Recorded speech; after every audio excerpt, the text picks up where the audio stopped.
B'Shem Hashem Na'aseh V'Natzliach, Shir Torah, Bruchim Habayim. Thank you for coming. We have our Shelot V'Tshuvot, our Stump the Rabbi series, Baruch Hashem, today. To hopefully you guys have some questions. I know you guys are playing the silent treatment on me right now, but hopefully you guys change your mind at some point. Today Shir will be for Refuah Shlema for Rav Ephraim ben Shulamit, Rabbanit Sarah, Bat Anat, Chaim ben Sarah, David ben Esriya, Doris bat Jora, Esther bat Tzipora, Levana bat Sarah, Yosef ben Levana, and Atzlacha Rabba for Oshri ben Doris, Gabi ben Doris, and Elad ben Doris, Bezrat Hashem. They have Atzlacha Rabba b'kol ma'aseh yadem. So a little bit of updates, I guess, with some things that are going on for everyone. In the last couple of weeks, I think we've gone, it seems like, maybe I'm just imagining it, but it seems we've gone a little bit stronger with speaking out against the Chilul Hashem that certain well-known speakers and rabbis are making by distorting the Torah, and some keilot, like the one in Los Angeles, are doing. And to be honest with you, for some reason people send me, different rabbis, like, oh, check this one out, he's bad. Like, for some reason people, I guess because I'm one of the few that actually talks out loud about these issues, people think I like doing this. I don't think there's something I hate more than this. But the Mishnah in Pirkei Avot says, "B'makom she'en ish tishtadel liot ish." In a place that there's no leader, you be the leader. If you see that there's something wrong going on in your shul, and your rabbi is not doing anything about it, the first step is to bring it to his attention. Tell your rabbi, listen, I come here to pray, but the place is like, like a bar. Everyone's horsing around all day. If you don't mind telling them to stop talking during the tefillah, if you don't mind giving them maybe a shiur about it, do something. If the rabbi does something, Baruch Hashem, he's a rabbi that, it's worth having. If he doesn't do something, you have now two choices. One choice is to stop going to this place and go to a different place. Most likely the next place is probably going to have also similar problems, because most B'tei Knesset have issues. And you probably will not be as comfortable talking to the rabbi over there. But the point is that you could try going to another place. The second option that you have is that you do something about it. Now, Rav Ephraim, earlier today, he had his Shelot V'Tshuvot. You guys could sit in front of me, so I don't have to, break my neck over there. I'm looking left, I'm looking right. Sit, Netanya, do me a favor, sit in front of me. Looking right, looking left, people think I have some type of problem with my neck. Don't worry, I don't kill you with my eyes, just with my mouth. So he has his Shelot V'Tshuvot. He has questions and answers. He does usually once a week online. And he came up with a really good idea that's very good, especially for the issue of, shuls where everyone's talking. I'm not talking about shuls where the rabbi is a heretic and he teaches Avodah Zarah, pray to some rabbi, or there's no judgment and things of that nature. Places like that, avoid at all costs. I'm talking about a place where it has the typical issues of, that we all have, where the place is people are talking, people are horsing around and things like that. And it's tough to pray somewhere like that. So there is a organization. I'm assuming there is several organizations like this. I know there's one in English and there's one in Hebrew that has made different posters about telling people to be quiet in shul while you pray, And they write different things. There's one really serious organization that he mentioned in Eretz Yisrael, where they literally take different scary things that it mentions in the Zohar or the Shulchan Aruch or different places in the Torah for people that talk in shul and horse around in shul like it's a bar. And they make it into a poster. You print it out and you put it on the wall. It says someone that talks in shul while people are praying has no share of the God of Israel.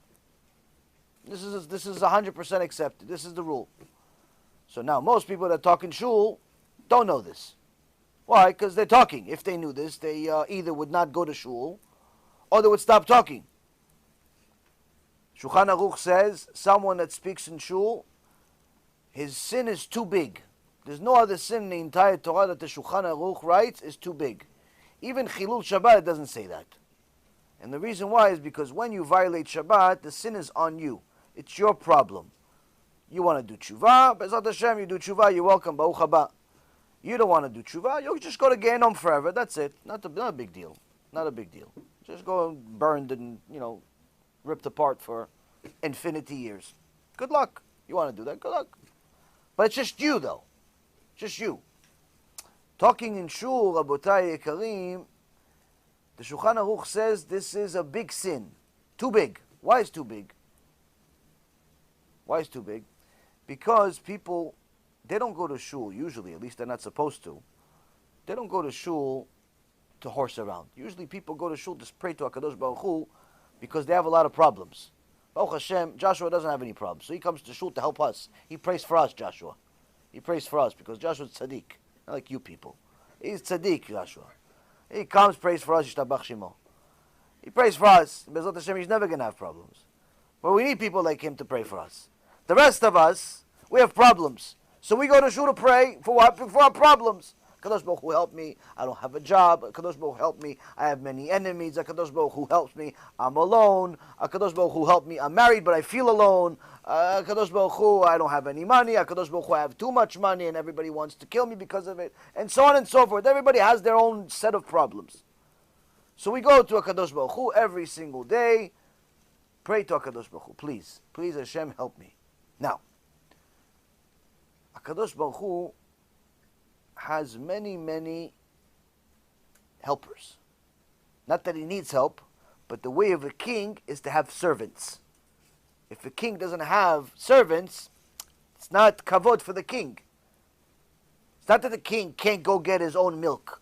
It's not that the king can't go, get his own car. It's not that the king can't drive. But the king is going to have someone drive him, someone make him dinner, someone make him lunch. Why? Because the way of a king. Needless to say, the king of kings. So he has an infinity amount of servants.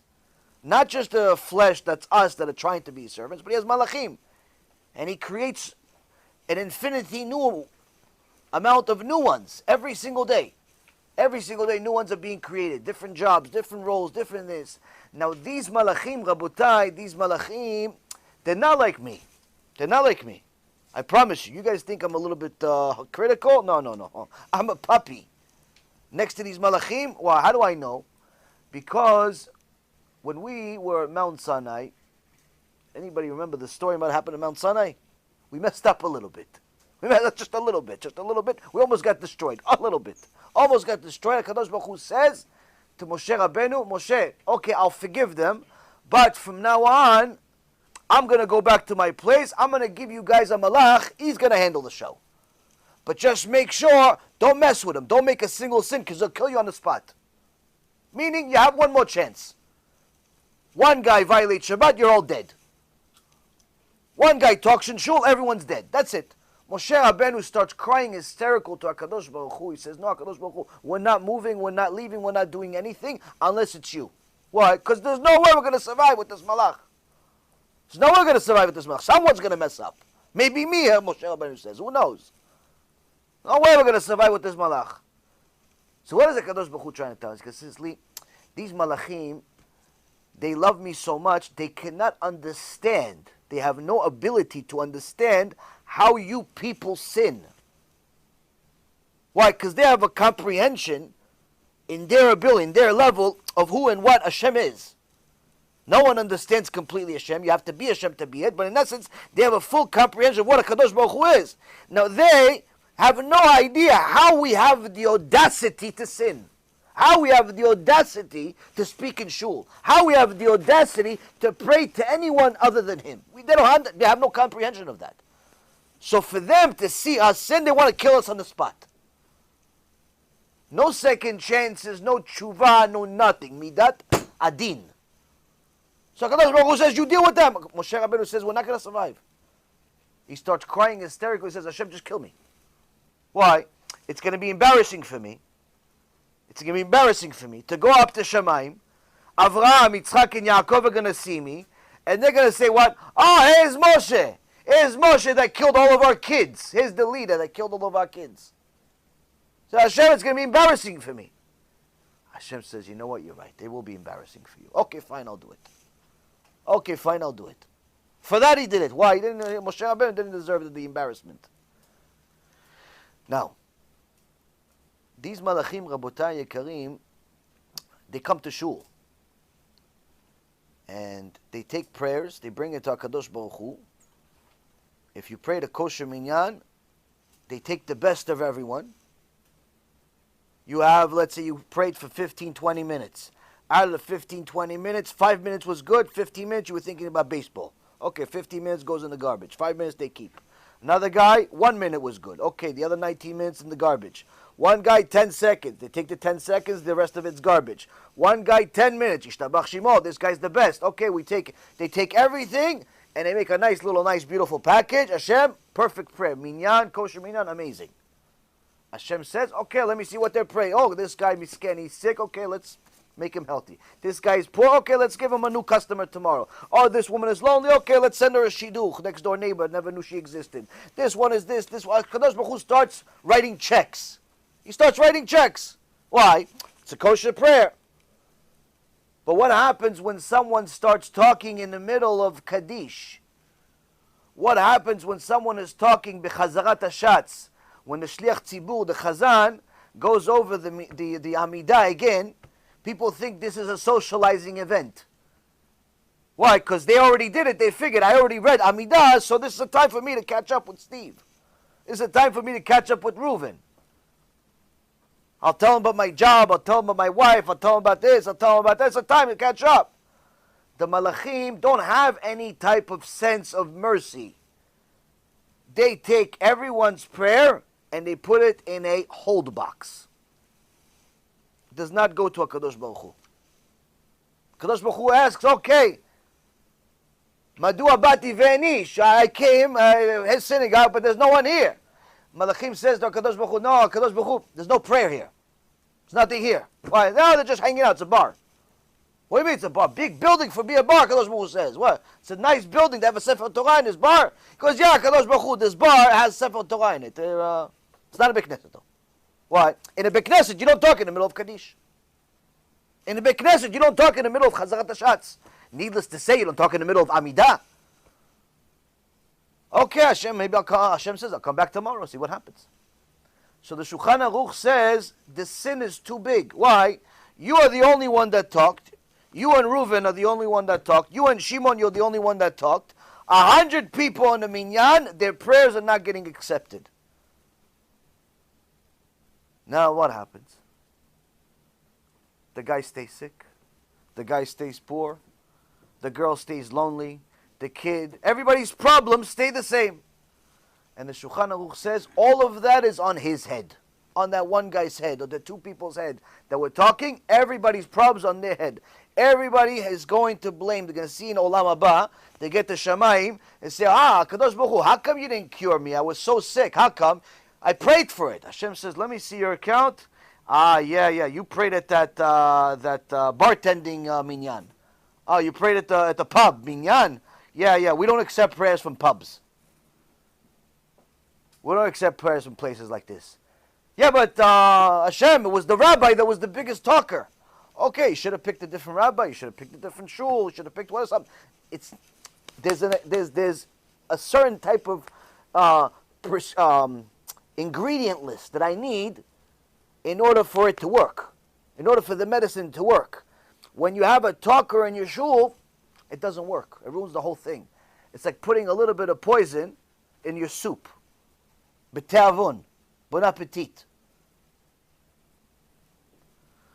So Shulchan Aruch says this is too big. This is too big of a crime, Rabotai Yekarim, and everyone's prayer does not get an answer.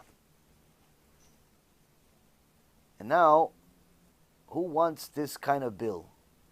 To know that this guy's kid stayed sick because of you. Because you had to tell Steve that you just closed the deal.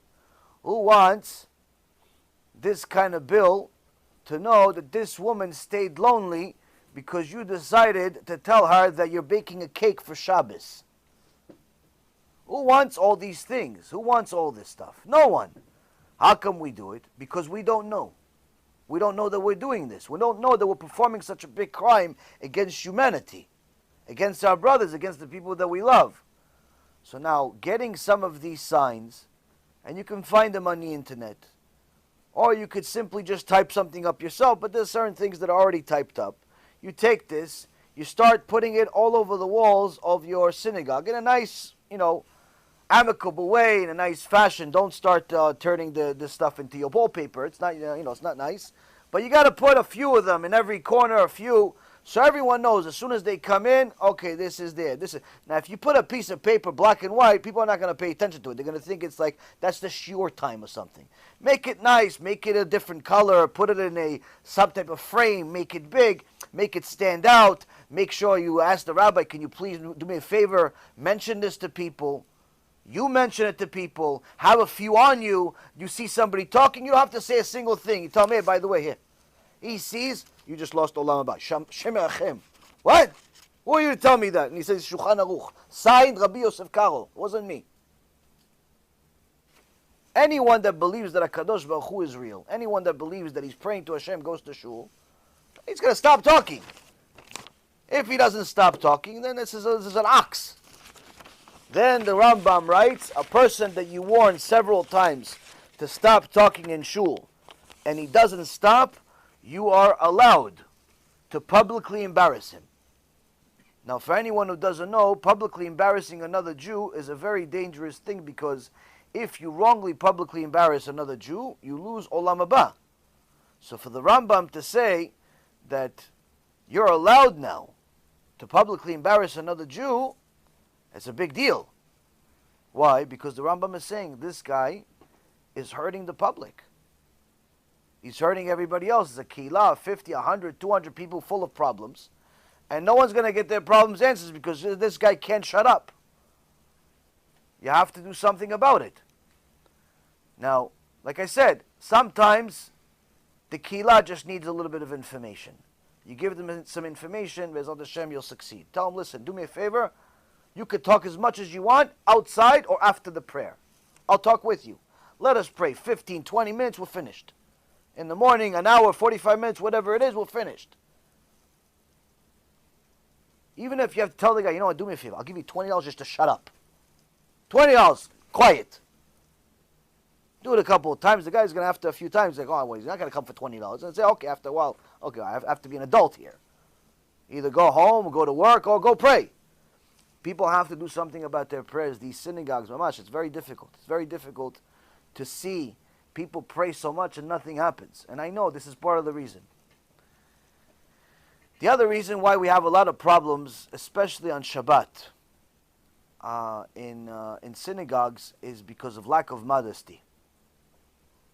There are many issues in every keilah, but there are certain things that we can do something about. The Gaon Mivilna in Igeret Agra wrote to his wife when he was leaving and going to Eretz Yisrael to go see, and in those days, it wasn't like you go on a plane, you come back, almost guarantee you're going and you're coming back within a short period of time. In those days, you make a journey, there's a very good chance you're not coming back. So he gave her a very famous letter. It's called Igeret Agra, and he gave her certain instructions of how to run the house, but in essence, like a farewell, I may never see you again.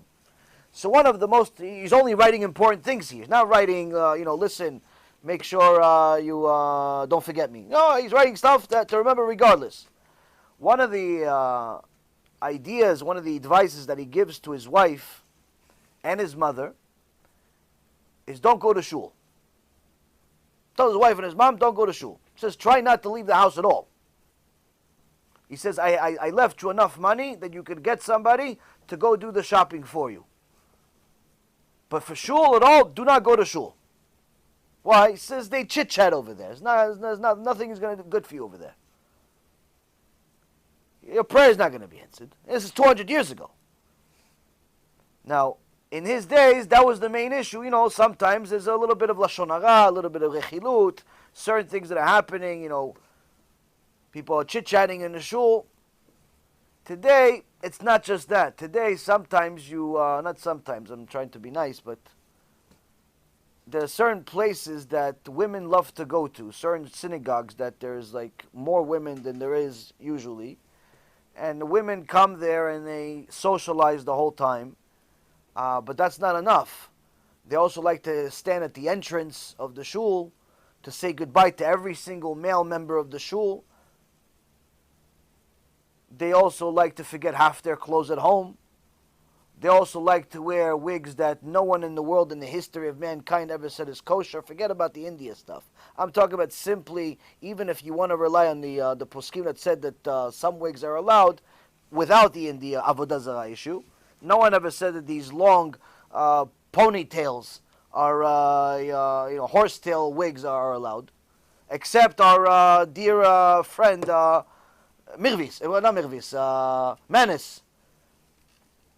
Manis Friedman. Other than him, there's nobody else that's no normal human being says these things are kosher.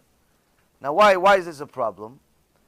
Because when a woman is not modest, and she's to the extent where she decides to walk into the guy section, because sometimes that happens.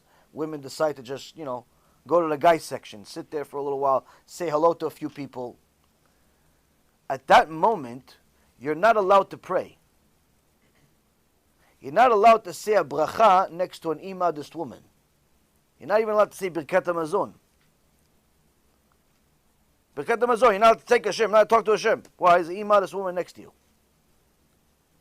So you have to understand the magnitude of this. If you have a Beit Knesset full of immodest women, go somewhere else. Go somewhere else. Why? It's very hard to believe that the Shekhinah would ever allow itself to go to such a place. Now this is across the board, Sephardi, Ashkenazi, whatever you want, doesn't make a difference. There's a certain shul here in Florida. I went to it only one time, Baruch Hashem. And I saw that apparently the rabbi pretends to be Orthodox. Why? Because he doesn't even know the halachot of a Beit Knesset.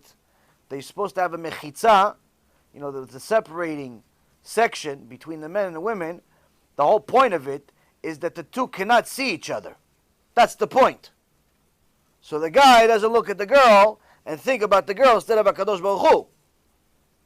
But this Beit Knesset, what do? They have like holes.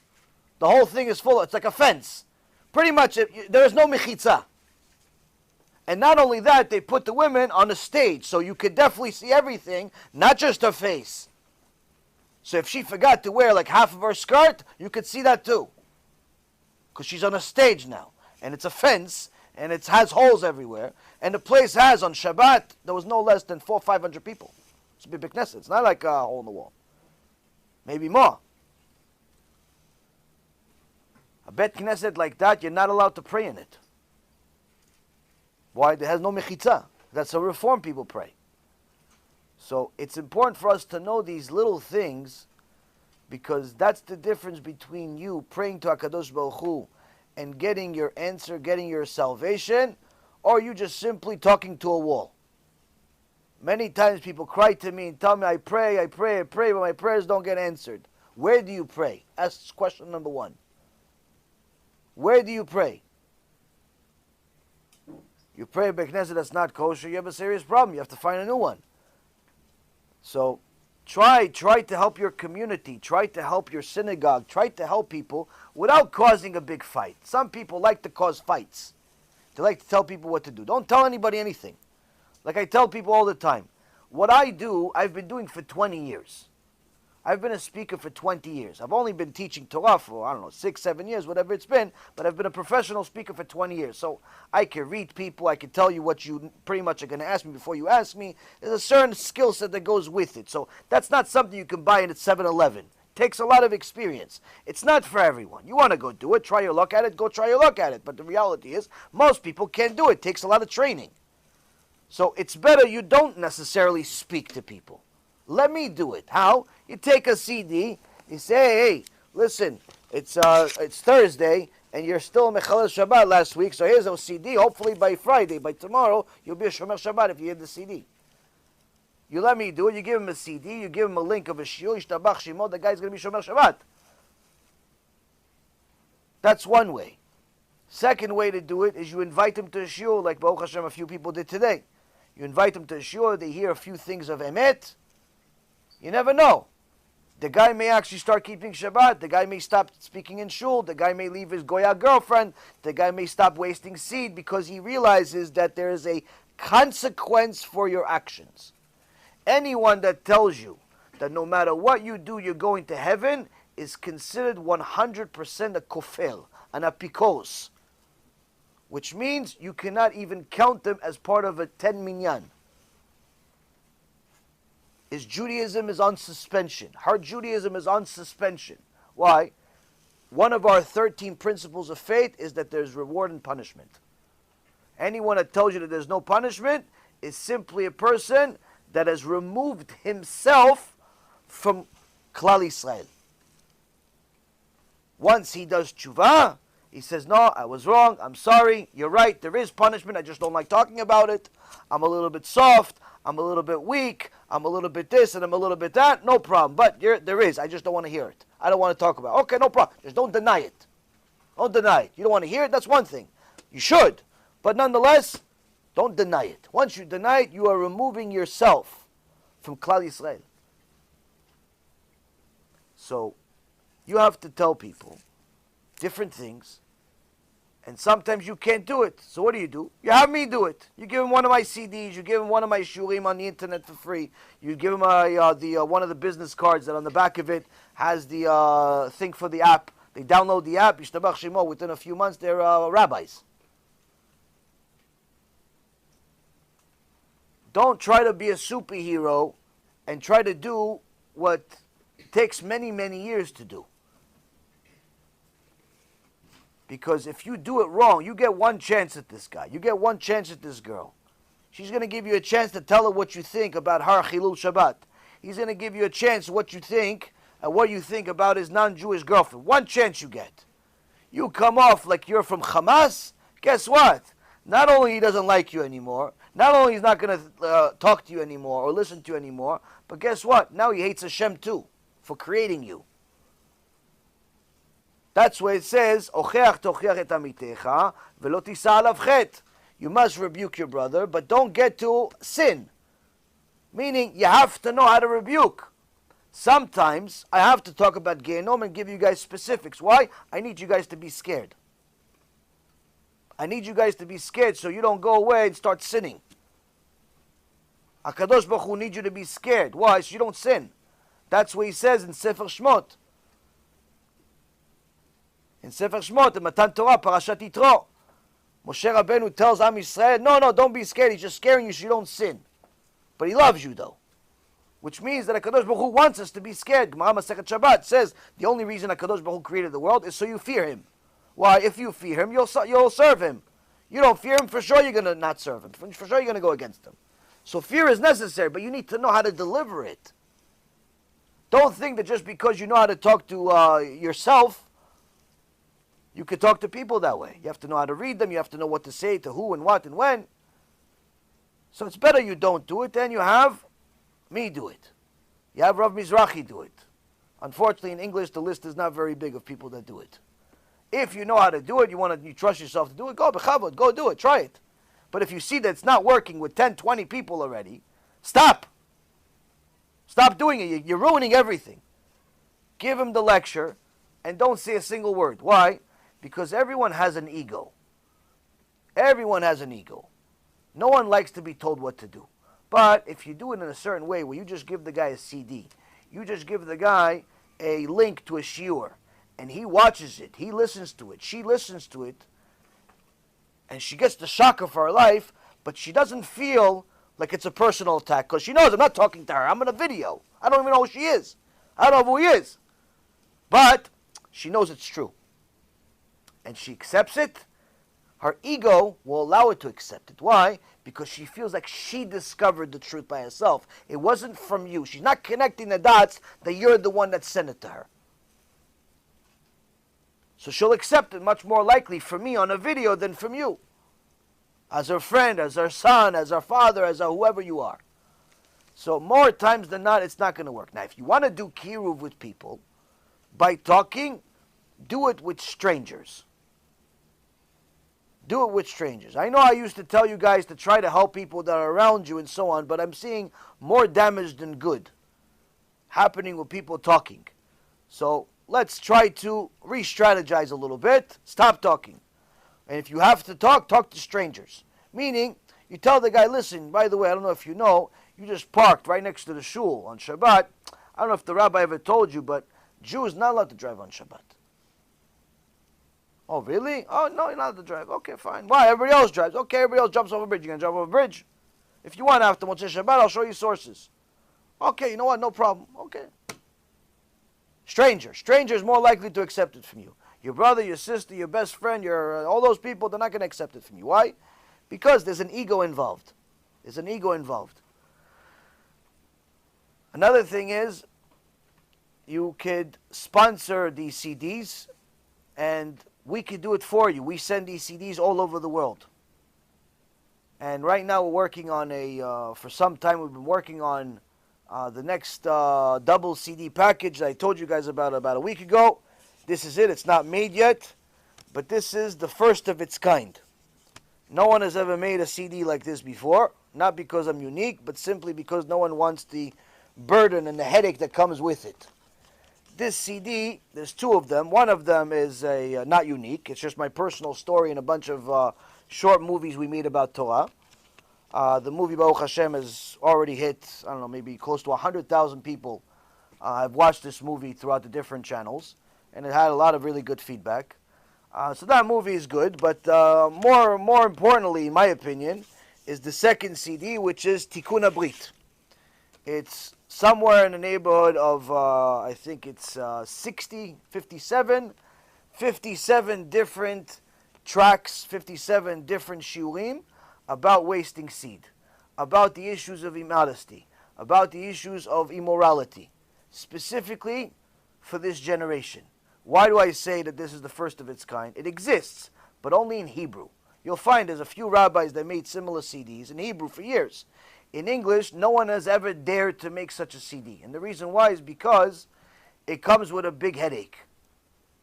When I tell you guys I get 300, 400 messages a day, what I don't usually tell you is that 90% of them have to do with this issue.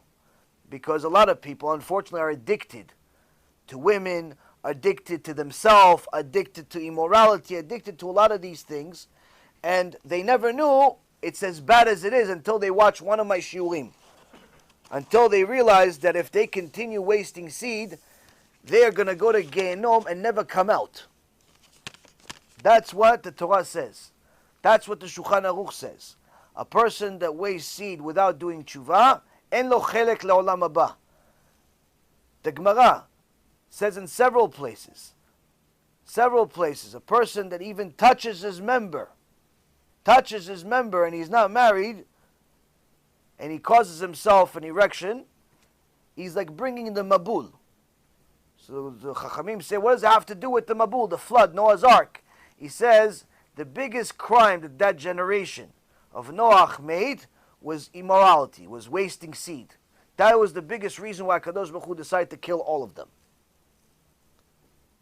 So now, you have an entire generation of somewhere between 6 to 8, 9 million Jews, English-speaking Jews in the world, where the overwhelming majority of them do not know the magnitude of the crime of wasting seed. And part of the reason is because no one ever told them. In Hebrew, you can find many shulim, but in English, it doesn't exist. So right now, we're trying to raise some money so we can print out as many CDs as possible. And anyone that wants to be a partner in this huge, gigantic project, please let me know. There's a link on the internet. I'm sure Vimesh is going to put it on the message board now. It's on our website. It's not only something that you need for the community. You need it for yourself. Because every single time that you have made this crime, which if you're a teenager or you've gone through teenagehood, you know, during 14, 15 years old, when you discover yourself, maybe a little sooner now in this generation, 10, 11, 12, whatever it is, by the time you watch my shiur, you're 20 years old, you've been wasting seed for 10 years, you probably did it 5, 6, 7, 8, 9, 10 times a week. By the time you've arrived at 20 years old, you've killed several civilizations. You've killed the world over 1,000 times. What are you going to do? How are you going to fix it? Even if you stop right now, okay, what about all the murder you made before?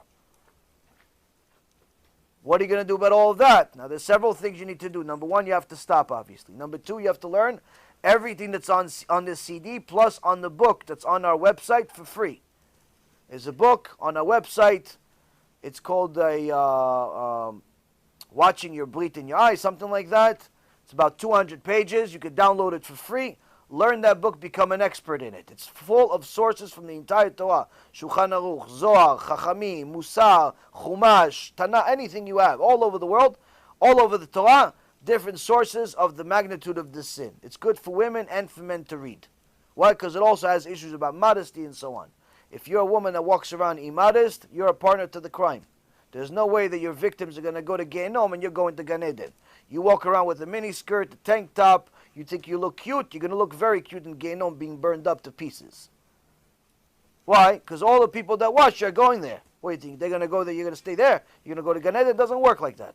HaKadosh Baruch Hu is very serious. He's very serious, Rabotai. He's not our friend. He's our God. So now, a person hears stuff like this, gets a shock of his life. What does he do? He has to decide, do I believe in God or no? Okay, I believe in God. Okay, do I believe that God made the Torah or no? Yeah, okay, so if I believe in God, I believe in the Torah, this is what he says. I got to do something about it. I got to do something about it. Well, now, it's hard to stop right away. You're not a robot. It's not an on-off button, but you have to do something. So, person has to stop. 2, person has to learn about it. The more you learn about it, the easier it becomes to stop it, because you realize the magnitude of the crime. 3, you have to help other people. You have to help other people stop by giving them the CD, by sharing the shul and other shulim that we have. Why? Because if you help other people stop, it's making up for the things you've done. 4, you have to do something called a tikkun. Now, tikkun is very expensive. Why? Because we are a weak generation that's not able to fast. And the Arizal writes, he brings it from the Zohar, he says that every time a person makes a certain sin, he has to fast a certain amount of times. He has to suffer a little bit in this world, so he doesn't have to suffer in the next world. So for example, you ate something without doing a bracha, you have to fast 3 times. Now, most of us have made this crime a few times and we don't think it's a big deal. HaKadosh Baruch Hu disagrees. He thinks it's a big deal. Ve'achalta ve'savata u'birachta et Hashem Elokecha. You ate, you were satiated, and then you have to praise Hashem your God. Now, you forgot to do it. The Arizal writes, I got it from a Zohar, you have to fast 3 times. Now, most people don't want to fast. Why? Fasting is hard. Yesterday, people were looking for every excuse under the sun not to fast. Oh, I'm sick. What do you mean you're sick? You played basketball yesterday. Yeah, it was my leg hurts. So how does your leg have anything to do with fasting? No, but it's also my hand. What do you eat with you? What does it have to do with anything? No, I'm in pain. I was taking antibiotics. People don't want to fast. So the Chachamim knew that people are weak and said, okay, no problem. So what are you going to do? You're going to fast a certain amount of times. Instead of fasting, you replace it with money. For each fast, you replace the value of eating for a day. So now, even if you eat steak, 20-ounce steak every day for $30, And even though you drink champagne with it, that's not normal. You could survive on food for probably $5 a day, $10 a day. So if you're conservative, let's say you drink the water from the water fountain, and you eat a piece of bread, and $5 will cost you to eat for the day. Because if you replace your real meal that you spend, $15 for breakfast, $25 for lunch, and $60 for dinner, by the time you finish, you got yourself a couple $100 a day. So what happens here? So you have to replace every meal, every day's food, with money. So let's say it's $5 a day. You have to now $15, 5 times 3. You forgot to pray, do a prayer on food, so you have to $5 times 3. Value of meal is $5. For the tikkun, for forgetting a blessing, is 3 times. So $5 times 3. You give this $15 for the sake of publicizing Torah, publicizing Kiruv, especially when it has to do with this issue, someone that teaches about brachot, someone that teaches about prayers and so on. You give this $15 to him, to his organization. That's your tikkun, making up for that crime 1 time. Now, if you forgot praying, 100 times, you got to do it 100 times. You don't have the money for 100 times, then you do it over time, every month a little bit, every week a little bit. Now, the problem is that the tikkun that I just gave you is the smallest tikkun that there is. Forgetting a prayer is only 3 fasts. It's the smallest one. It's the cheapest one. If you were intimate with a woman that's a Jewish woman and you weren't married, that means that she was nida, because an unmarried woman is not allowed to go to the mikveh. So you had a girlfriend, and you and your girlfriend acted like husband and wife for a little while. Well, the Zohar Kadosh says that you have to fast 82 times, each time you were with her. 82 times. So now what does that mean? $5 times 82, $410. For each time you were with this girl. You guys dated for, let's say, a year. You were together for 100 times. 100 times in a year. 100 times $410. You got yourself a nice bill. Now, you don't have that kind of money. You're not Rockefeller. You're not Rockefeller's son either. No worries. You don't have to pay all of it in one day. Whatever you can, you do. You got, let's say, $400 a month. Okay, so you do 1 tikkun a month. You got $800 a month, you do 2 tikkuns a month, and you do it as long as you have. Now, when a Kadosh Baruch Hu sees that you're doing his mitzvot, you care about it, you're putting your money where your mouth is, guess what? A Kadosh Baruch Hu likes that. Why? Because he sees that you're taking it seriously, so he gives you more money. You end up winning anyway. You don't lose. Now, Rabotai Yekarim, the tikkun for wasting seed is 84 times. 84 fasts. For every single time a guy wasted seed, he has to fast 84 times. That means $420, with the estimate of food being only $5. Some people estimate food to be $10. Some people estimate food to be $20. Depends where you live. But let's say we're conservative, $5.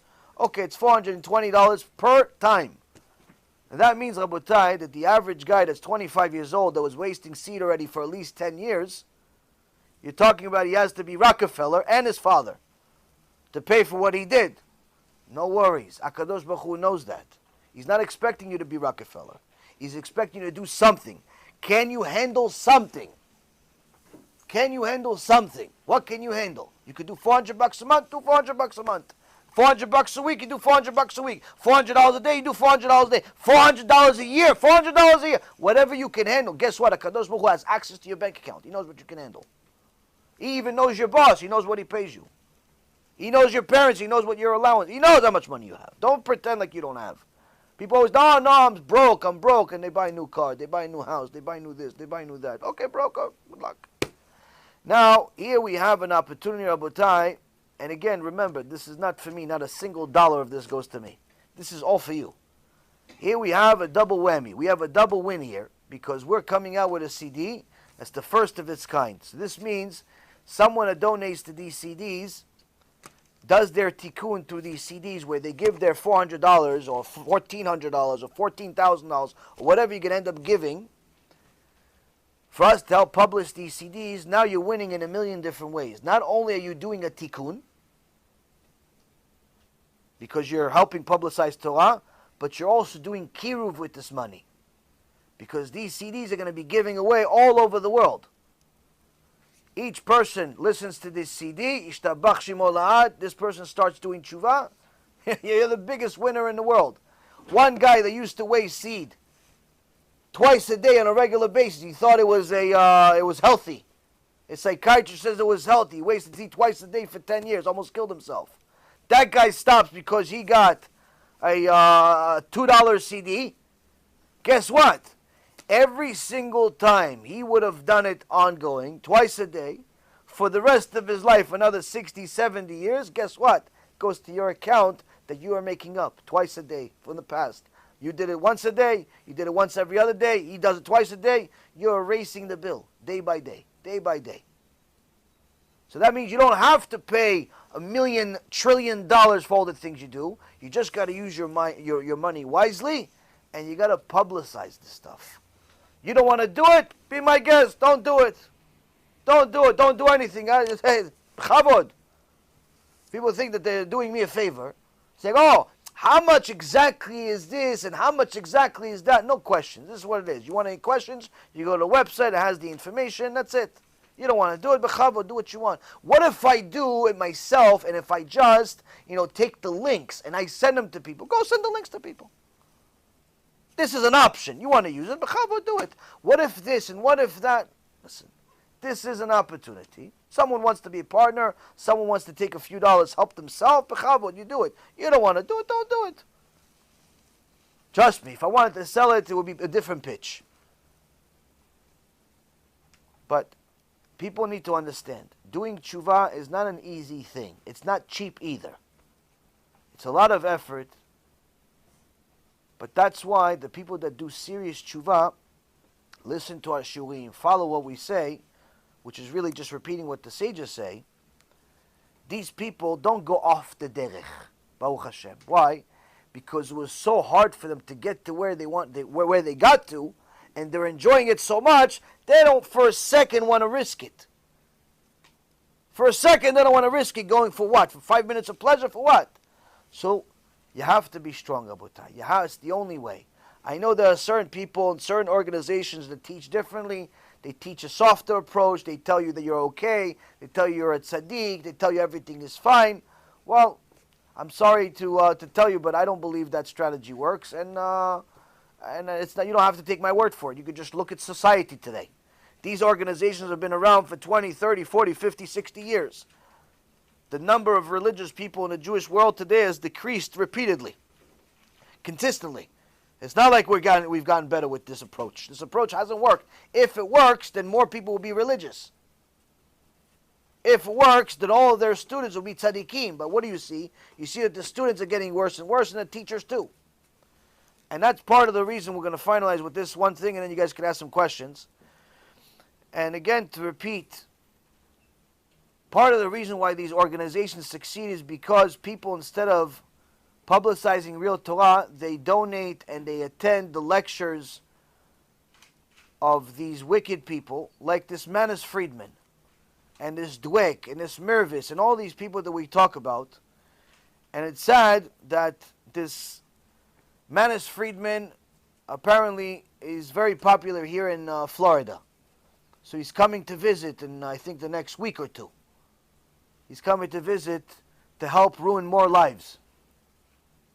So he has a couple of speaking gigs in North Miami Beach, in Miami, in different places. So if you know anybody that is going to this speech, you should show them the shulim that we spoke about it, so at least they know what they're dealing with. Because most people can't even tell what's right and wrong anymore. They hear a guy tell them they're going to heaven no matter what, and everything's okay, just be nice to your wife, be nice to your husband. They like it. It's stress-free Torah. But the truth is, it's the opposite of Torah.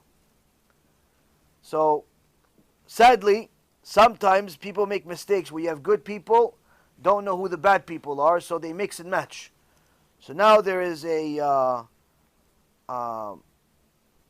very controversial series called the Justice series, and it's about a guy named Derek Hamilton who was imprisoned for murder, and he ended up winning his innocence after studying law in prison.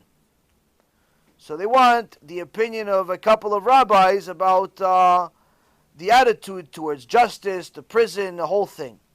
Now, grand scheme of things, it's very interesting, very mentally stimulating. What's the problem? You have a good and bad here. What's the good and bad? On one hand, you have a good rabbi named Rabbi Akiva Tatz. He's a good rabbi, from what I know. I read one of his books. Very smart guy, very nice person, helps a lot of people. And but then he doesn't know that he's partnering up with one of the biggest reshaim in the history of Am Yisrael, named Joseph Dweck. Joseph Dweck is the guy from London that made a lecture about a year ago that said that homosexuality is like the biggest blessing that's happened in recent history. This is a rabbi of a kihila. So now I'm assuming that Rabbi Akiva Tatz doesn't know that Dweck is such a rasha, doesn't listen to lectures on YouTube, doesn't deal with this stuff. And he doesn't know that he's being put on the same stage as this guy. Now what happens in a situation like this? Why do I mention this? I mention this because if anybody here has contact, has access to Rabbi Akiva Tatz, you should tell him this. And the reason why is because when someone has a good reputation as a kosher person, as a good person, and they're put on a stage with anyone else, by default, that kosher person becomes the kosher stamp on anyone that's next to them. Where do we learn this from? We learn it from the Gemara.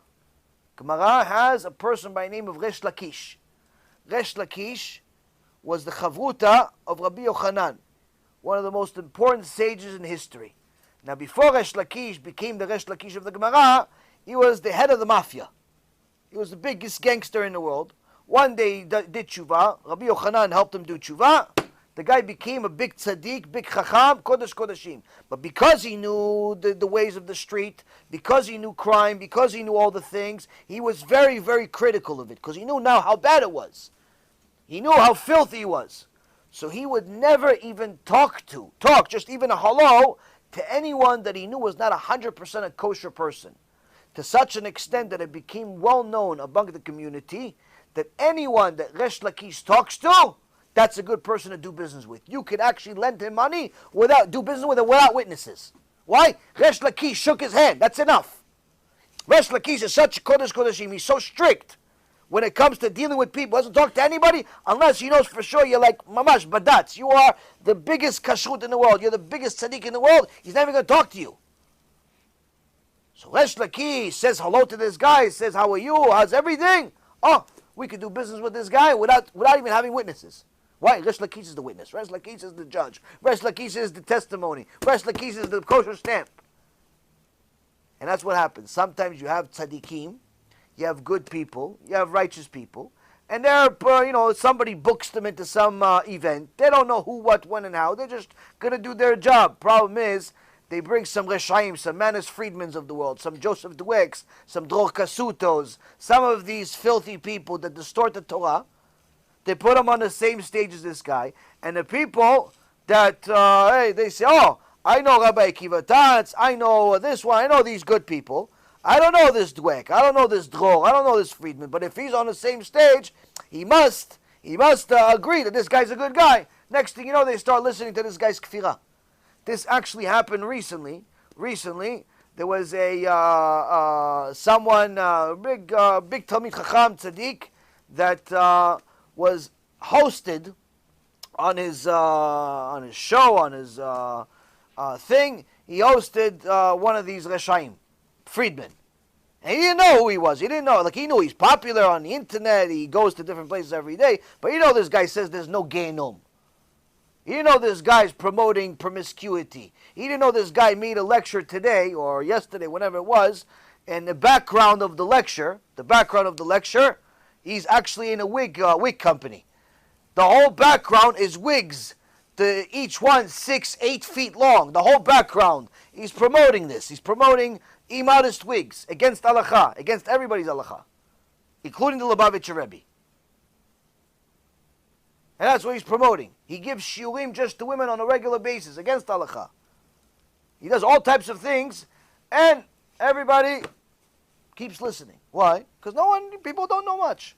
People don't know much, and a few people gave him the okay stamp because he was on the same stage as a couple of decent people. And that's what happens. So anyone who doesn't know, you have to understand. Sometimes you're going to have a mix. You're going to have a good guy sitting right next to a bad guy, not because the good guy is saying the bad guy is a good guy, but he doesn't know. He doesn't have time to know. But if anyone knows, you see one of these things happening, your rabbi invited one of these Reshaim to the shul, and because he doesn't know that he's a Rasha, let him know. Tell him, listen, you have to see, there's a few clips here. This guy says that there's no schar ve'onesh, there's no reward and punishment. This guy says that women should be, pretty much a prutza in the streets, and all types of things. This guy says that Hashem wanted Adam v'Chava to sin. Starts creating new things from the Torah. Your rabbi is obviously going to know. Can you show me proof? Yeah, I show proof. The guy says, okay, thank you, canceled. You're doing the community a service by doing such a thing. So you don't want to do it, don't do it. But the point is that anyone that wants to do it, this is something to do. So with that being said, please, if anybody has some questions, bechavod, who wants to start? Go ahead. Mike.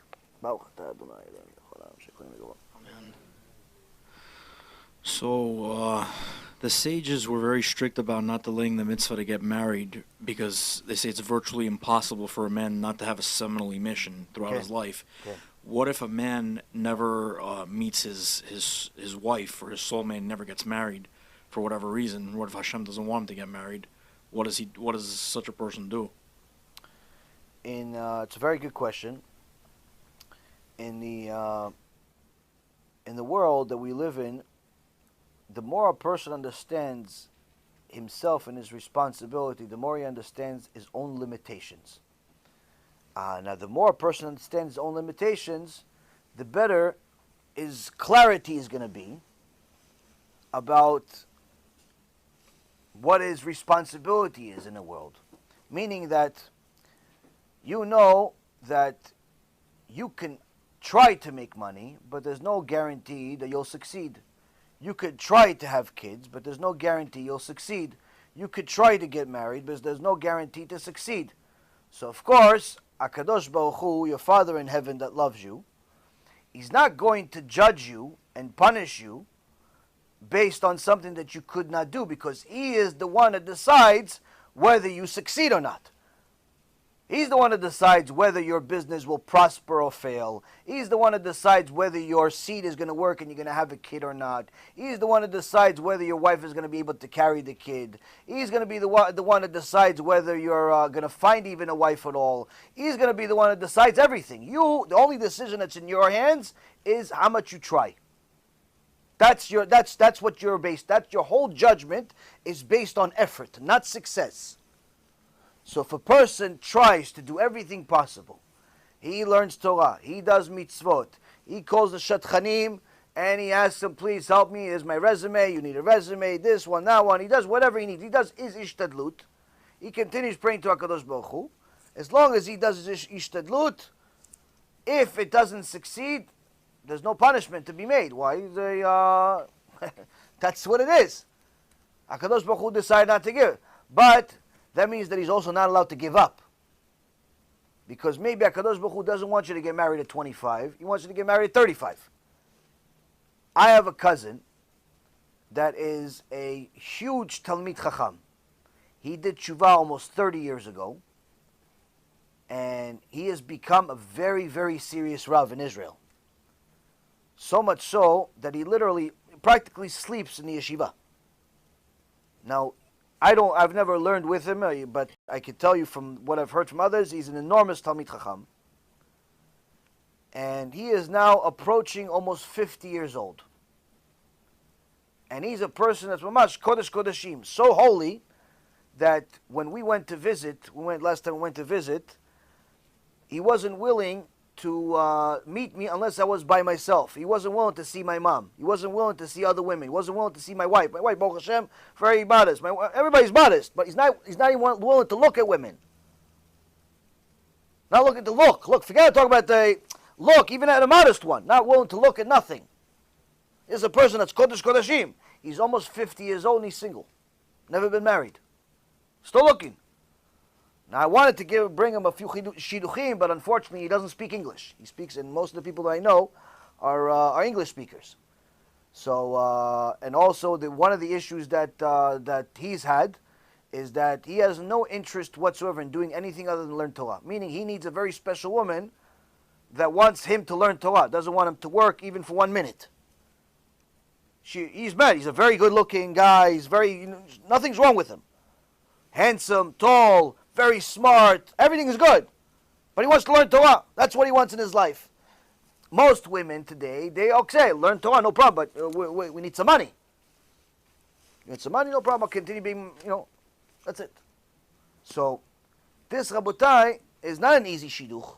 It's not an easy shidduch to find someone that speaks the same language. On top of it, someone that's willing to finance him, and on top of it, live in Israel. Because, even if you found somebody here in America, okay, she wants him to come here. Why? Because she has a job here. She makes, I don't know, $100,000 a year here, $50,000 a year here. She's okay to... No, he's not moving here. He's staying exactly where he is. He's not moving anywhere. He has his thing. Now, this is a big tzaddik, a big chacham, but he's almost 50 years old, no shidduch. What do you mean? You think that Hashem is going to punish him for not getting married? No, he wants to learn Torah. He wants to learn Torah. He wants to learn Torah, and Hashem is going to give him his shidduch whenever it comes. Now, if he never gets married, he never gets married. But if he gets married, Hashem, he does. But there's other people like him. Point is, he's supposed to try his best. He's supposed to try his best, and he tries his best. So if you try your best also, you do mitzvot, you do learn Torah, you give tzedakah, you do all the things that you need to do, Be'ezrat Hashem, you're going to succeed. And that's what HaKadosh Baruch Hu is going to judge us on. He's going to judge us based on our effort. Our effort. If you've tried your best, there's nothing that you have to worry about. To add to it, since we talked about wasting seed, there's also a very common question that people ask. What about a couple that's married and they've already gone to their middle age and the woman is no longer able to bring children to the world? Are they allowed to be together? The same exact answers I just gave you. Of course they're allowed to be together. Yeah, but what do you mean? How are they allowed to be together if every time the guy has his seed, for sure it's not going to bring a baby. She's old already. She can't do it. So how come it's still allowed? Isn't that wasting seed? No, it's not. Why? Because technically, you're still doing your effort. It's not in your hands whether you're going to bring a baby or not. Just because the doctor says you can't, or your whole physical shape, he said you can't, doesn't mean HaKadosh Baruch Hu decide, like Sarah Imenu, 90 years old, one day she gives a baby. As long as you do your effort, HaKadosh Baruch Hu decides whether that seed's going to work, whether the egg's going to work, whether a uterus is going to reappear. Who knows? The point being, Rabotai, is that when a person understands that his responsibility is connected to his limitations. Your limitation is that the best you can do is try. That's the most a person can do in this world. He can try to make money, he can try to get married, he can try to have kids, he can try to do a lot of things. That's really all you can do. Success is not in your hands. And that's how HaKadosh Baruch Hu judges us. He judges us based on our effort. Based on our effort. So, a man and woman, they're already in their middle ages, they cannot have kids. HaKadosh Baruch Hu says, every time you're together, it's a mitzvah also. Why? Because you're trying anyway. You're trying anyway. That's it. Also, there's a HaKadosh Baruch Hu made it pleasurable for a reason as well. You're also allowed to enjoy. But again, the whole issue of seed, don't ever think for a second that it's wasting seed. Why? Because again, HaKadosh Baruch Hu is the one that decides whether this is going to actually consummate and become a baby or not, regardless of what the age is. So it's the same answer, just different context as far as the marriage, as far as that. Next question. Son, you usually have some questions. Yeah. Okay, Fasid. So about the mitzvah of rebuking your friend. Okay. Like, always in my class, I hear like 500 F words, like maybe 490 on a good day. and like I want to tell them to stop cursing, but like every time I tell them to stop cursing, like, who are you? Who do you think you are? Like, Right. So, what do you do in a situation like that? Now, so like I said in the beginning, in regards to rebuking people directly, especially when they're your friends, people that are close to you, it's very difficult because that's exactly everybody's response, but in different words depending on the age. When they're 16, 17 years old, it's like, who do you think you are? You know, when they're 25 years old, it's like, when did you become a rabbi? And, you know, when they're 45 years old, don't tell me what to do. You know, it's the same exact answer, though. So what happens? So what do you do? The first thing you could do is you could ask the rabbi of the school to give a shiur about it, to give a shiur about nivul peh, which is cursing, using derogatory language. If the rabbi does it, and the people still don't change, then you can go to some of the clips that we have about it on my website, on the YouTube channel.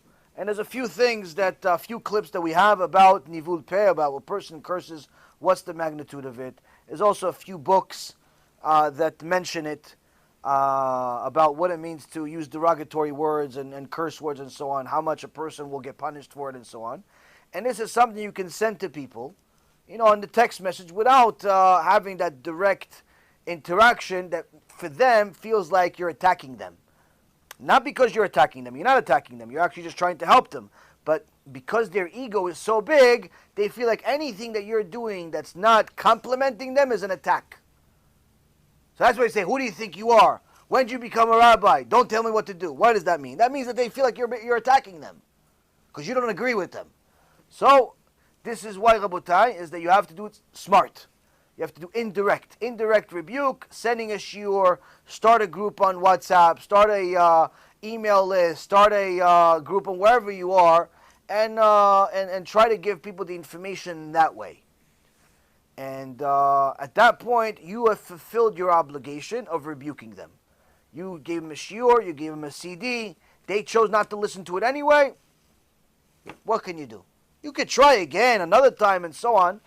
But the reality is, Rabotai, without Yirat Shamayim, without real fear of HaKadosh Baruch Hu, it is impossible for a person to live a kosher life. Impossible. A person that does not have fear of Hashem is going to curse. A person that doesn't fear Hashem is going to steal.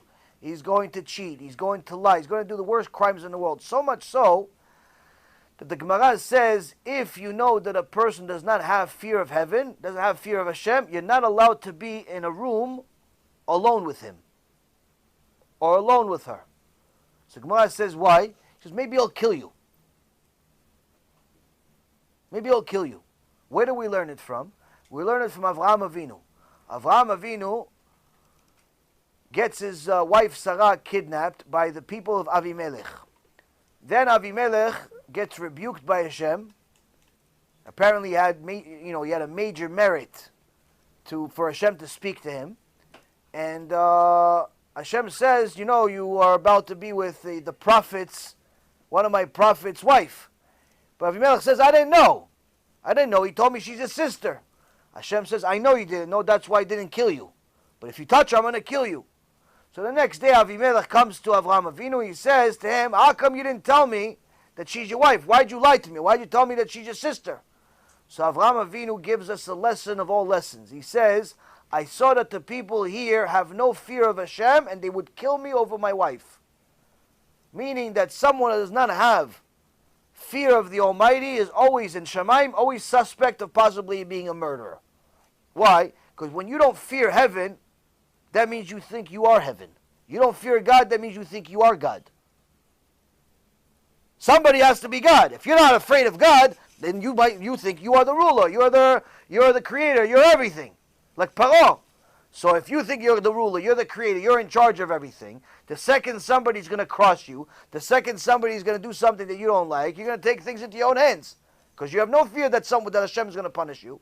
So that's why, Rabotai, fear of heaven is the ultimate connection to Hashem at the beginning of everything. You could obviously get to loving Hashem and so on, but there's no such thing as loving Hashem without fearing Him also. Now, when a person understands this, he'll also understand why the people in his life act a certain way. You'll always see that the people that cheat, that lie, that curse, that act like animals, that make fun of the Torah, you're always going to see. These people don't have an ounce, not a 1% fear of Hashem.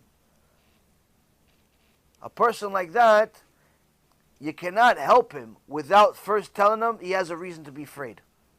He has to learn how to be afraid of Hashem. If he's not afraid of Hashem, there's nothing. If he doesn't want to hear scary stuff, doesn't want to hear about what happens if you sin, a person like that you can't help. It's like a corpse. So that's why you have to try to get them to learn more and more about that. Send them to shulim little by little. Hopefully some of them are going to change. You're never going to get everybody, but hopefully over time you're going to get some of them. Yeah. How about next one? Yeah. Like, I tell them the magnitude of the sin, and then they just giggle at me and say, "Ha, I'm going to chamber 7." Like it's right. So that's it. So a person needs to know that even though the information that you say is correct, there are many times where HaKadosh Baruch Hu does not want you to be the vessel. Meaning, you can give that information to two different people. One person you know, one person you don't know. Same exact information. The person that you know giggles at you and says, I'm going to chamber 7. The other guy starts crying hysterical, says, I can't believe it. Can you help me? Can you help me do tshuva? Can you do something for me? How do I get out? What do I do? I never knew. How come? You gave him the same information, same tone, same everything. Why? Because one guy, he knows you, he's comfortable with you, and he's going to take everything like a joke with you because he doesn't want to show you, because of his ego, he doesn't want to show you that he's scared. He doesn't want to show you that he cares. He doesn't want to show you that he's weak. Because he wants to be macho. Wants to be macho. There's a lot of macho people in Gehinnom. Many of them. Full of macho people. Now, that guy, hopefully, he has to pray every single day. He has to pray that someone is going to get to him and he's going to actually do tshuva one day.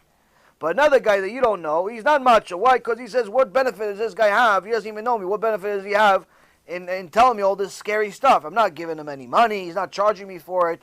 Why is he telling me all this stuff? So he's going to take it seriously and perhaps double check what you're saying. Now, the third option is there's a very, very good chance that he simply doesn't believe. Meaning, you said what it says. You're saying that someone that's violates Shabbat, a Wasi, goes to chamber 7, and he's not getting out, and all the scary stuff that you heard from my lectures. And the guy starts laughing. And the reason why is because he doesn't believe you. Why? Because his rabbi, Friedman and company, told him there's no such thing. No such thing. He doesn't believe in it. He doesn't say his rabbi, who has a much longer beard than me, says there's no such thing as the eternal Gehinnom. He just said it on Motzei Shabbat in a lecture. So when you hear somebody like that say there's no such thing, and then you hear a little chupchik like me say that there is such a thing, you have yourself a machloket. So now what people think? See, there's 70 faces to the Torah. There's no 70 faces, Rabotai. Every Jew that's a kosher Jew must believe that there's Gehinnom. Must believe that there's an eternal Gehinnom. Why? Because it's part of our Torah. So how do you know who's right and who's wrong? Who provided a source? Now you'll see that Friedman and company and all of his friends that say there's no Gehinnom, they'll never mention a source. Baruch Hashem, I try very hard to provide you guys many, many sources. You have Gemara Masechet Rosh Hashanah, page 16b. Gemara Rosh Hashanah 17a. You have Reshit Chochmah. You have Masechet Shabbat. You have many, many sources. Baruch Hashem, countless sources that talk about Gehinnom, being eternal, being horrible, and so on and so forth. Friedman, on the other hand, never provides a single source. Now, what happens if you ask him?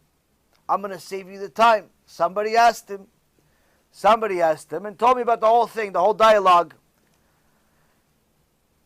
He wanted to meet him. He says, can I meet you? Because I wanted to go over something in your shul. You said about reward and punishment. So Friedman said, yeah, I can meet you. $400. $400 for the meeting. I'll sit with you for 15 minutes, a half hour, $400.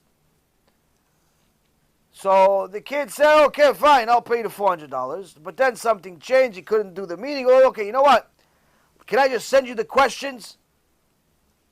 you said in this shiur, in this minute, that there's no genom. That's eternal. You said here that there's this. You said this. Can you please provide me the sources for 5 questions? He said. He didn't send 500 questions where it's like overwhelming. You know, to answer, can I meet you? He said yes, $400. But to answer the question should be just as easy. He sent him 5 questions, simple questions. Any normal Jew can answer these questions in 2 minutes. Yes, no, page number, book, something. What does Friedman and Company respond? No, I don't disclose my secrets. That's what he says. He says, can I have sources for the shtuyot that you said? And he said it in a much nicer way. He said, can I have a source for where you said that there's no eternal genom, that there's no real punishment genom, there's no suffering, all this stuff. 5 questions. Can you give me a source, a book, a page, or something? Friedman says, I do not disclose my secrets. Now, just so you know, aside from this being funny, it's also Chilul Hashem though. Aside from it being Chilul Hashem, it's also a sin. Why? Mishnah in Avot.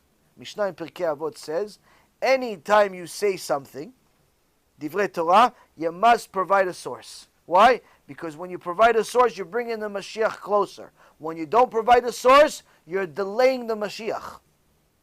All of us now have to wait a little longer for Mashiach to come because Friedman doesn't want to give sources. You know why he doesn't want to give sources though? It doesn't exist.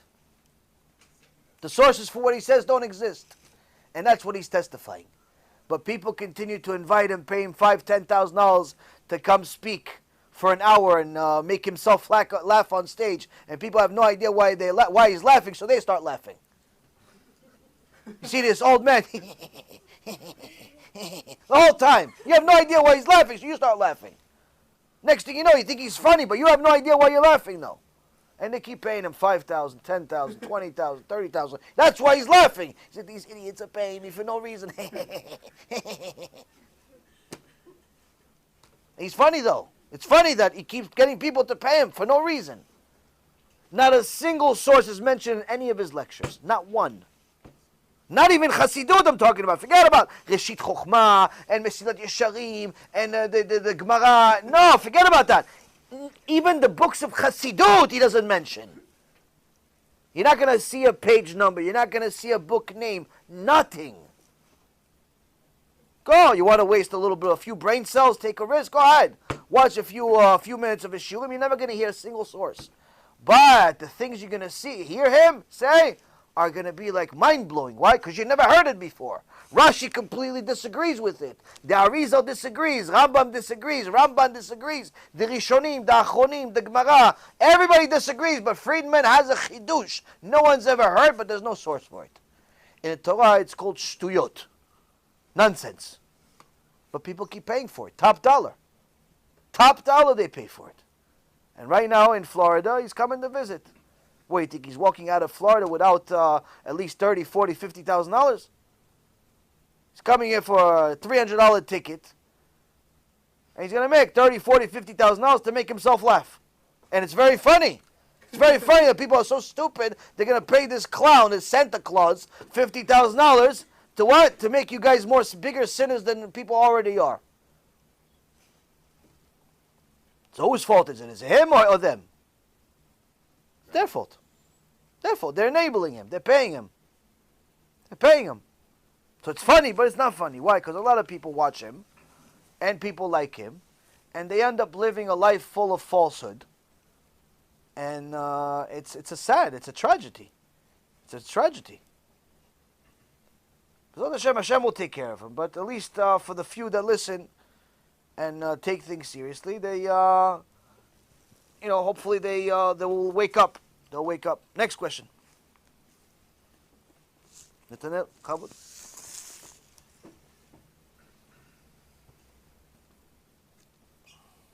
Earlier, you mentioned the importance of praying on a kosher minyan, and some people go to work at certain time, and some minyans starts later. Some they start later, and want to be specific in my case, for instance, and I have to go to a the shul I go to, the minyan, it's okay, What, but 6 the o'clock in the time morning? they start, Next? it starts a little later.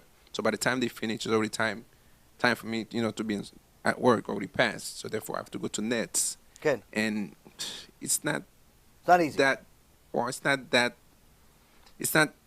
The next minyan is, just get clear. Yeah, it's the not. next minyan is not good, but the it's later not- minyan is yes, better, yeah, or the- vice. yeah. One of the minyanim that you can go to is not the good. nets is not. It's not really good.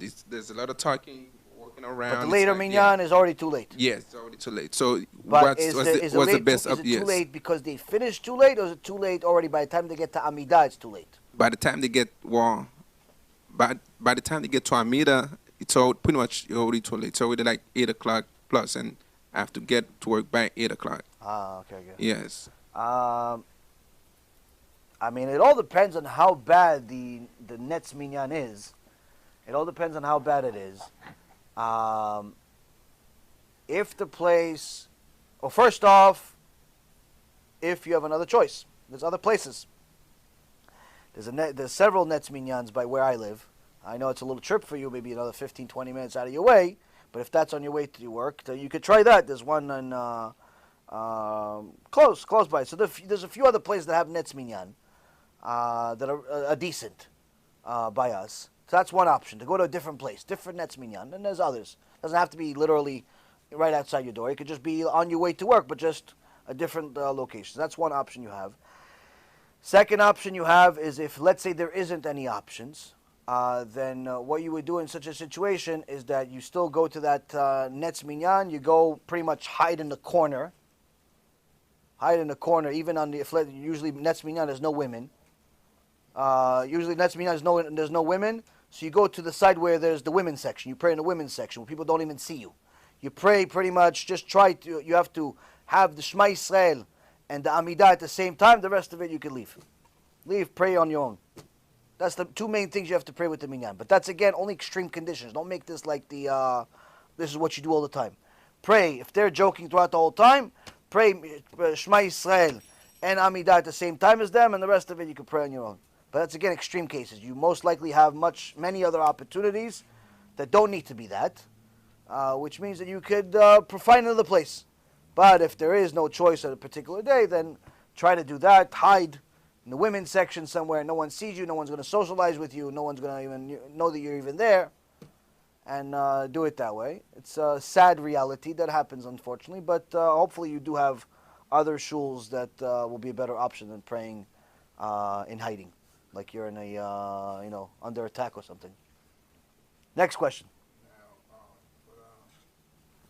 This parsha, we learned that when Yaakov get to Mitzrayim, and when it's blessing Yosef, his children, and we know, well, before even we get there, we know that the Torah does not say things just for saying.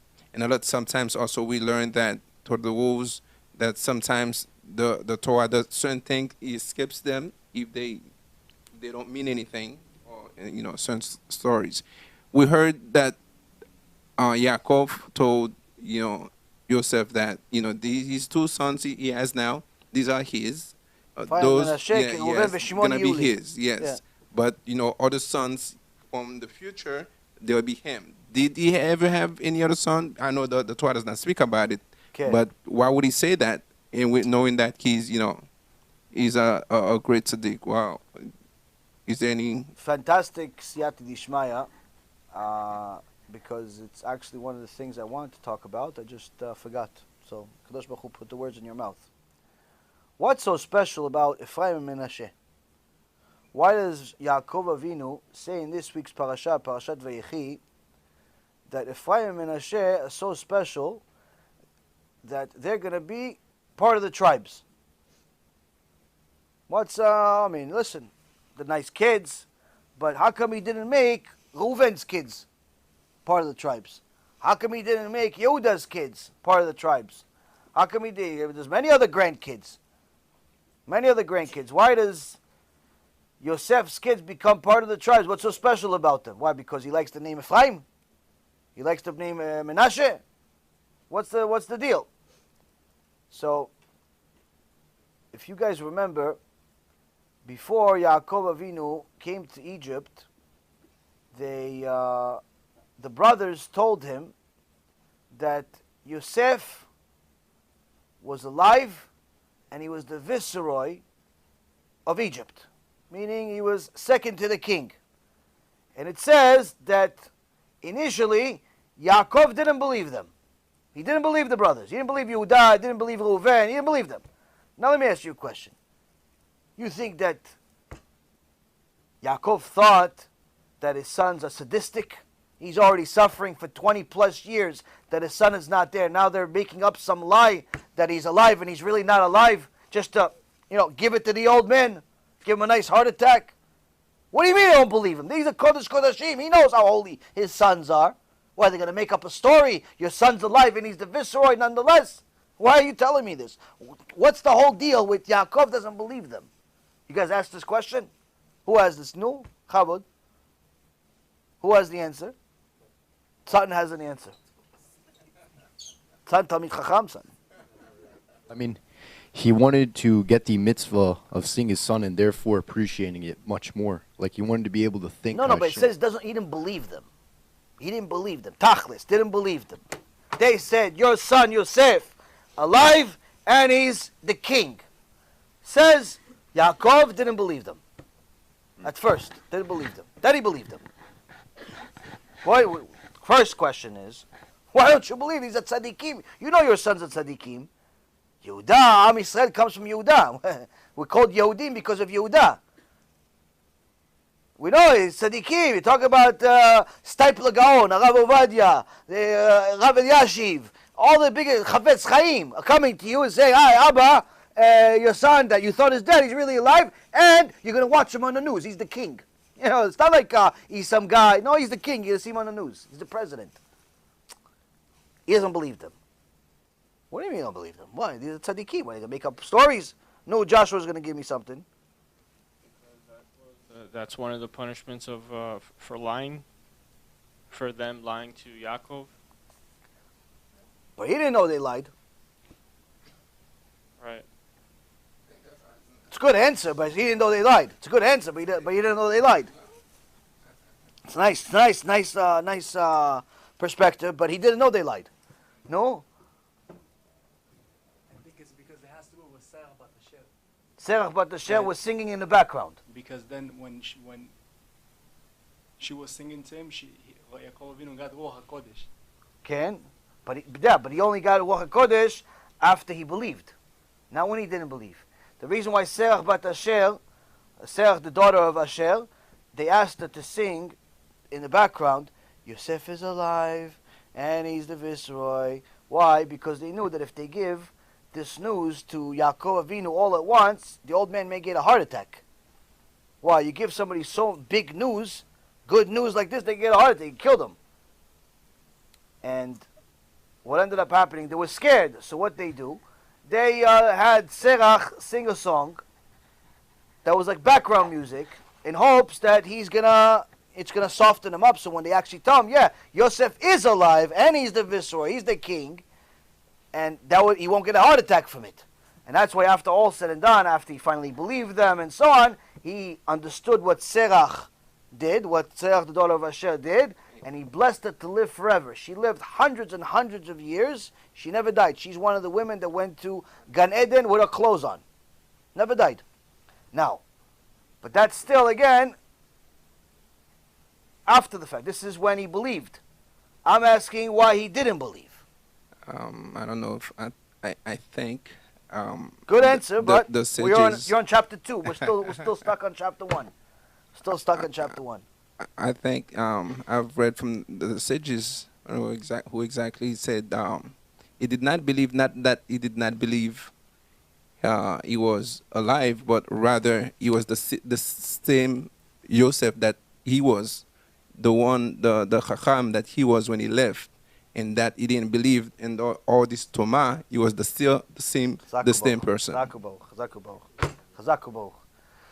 So what Netanyahu is trying to tell us here is that Yaakov says, wait, you're telling me that Yosef is alive and he's the king of Egypt? It's not possible. It's not possible. how could it be Yosef is alive and he's the king? Why? Because the Torah says, HaKadosh Baruch Hu says to the prophet Yecheskel, Ki lo echpotz b'mot amet, ne'um Adonai Elohim, ve'eshivu v'chayu. HaKadosh Baruch Hu says to the prophet, for I do not desire the death of the one who's dead. The word of Hashem Elokim, turn yourselves back and live. So here we see that HaKadosh Baruch Hu calls sinners dead. Gemara says someone that's a sinner, someone that's a rasha, he's considered dead while he's still alive in the eyes of Hashem. So Hashem says, I'm not interested in the death of the dead. What do you mean death of the dead? If he's already dead, what do you mean death of the dead? He says, no, the guy that's a sinner, it's a rasha, I already consider him dead. He's already dead while he's alive. He's a walking dead, this guy. I'm not interested in him continuing. I'm interested in him doing tshuva and becoming alive. So, when Yosef left, he was a big tzaddik. He learned with his Abba every day. He was Kodesh Kodashim. So he says, so Yaakov says, wait, you're saying Yosef is alive, meaning he's still a tzaddik, he's alive, but he's also the king of Egypt? That's an oxymoron. It doesn't work. It doesn't work. How are you going to be with all this money, with all this tum'ah, with all of this stuff, and still be chai, still be alive, meaning still a tzaddik? Not alive flesh and bones. Who cares alive flesh and bones? Who cares alive flesh and bones? What do you think? He's crying because flesh and bones left this world? He's going to Gan Eden. What does he care? He says, no, how could it be? He's alive, he's a tzaddik, but he's also the king. How could it be? So what did they say? They said, look, he brought us these carriages. He brought us the Agalah. The Agalah had the symbols of the cow. Why? To show you, Abba, to show you, Yaakov, that he still remembers the shiur. The shiur, the last shiur that you and him learned together about the red cow. He sent us the specific Agalah, the specific thing, caravan or so, to carry the stuff with a symbol on it. Why? Because it has to show you that he still remembers the shiur you guys learned together, Chavruta, 22 years ago about the red heifer. If he's really a rasha, how is he going to remember the shiur from 20 years ago? That shiur was so complicated, you had to repeat it over and over for 20 years to remember it.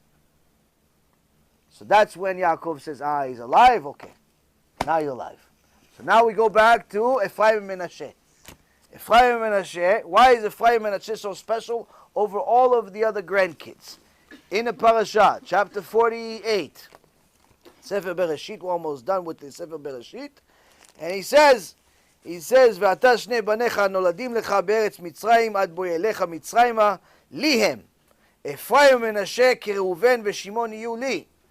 He says, and now your two sons who were born to you in the land of Egypt, before my coming to you in Egypt, shall be mine.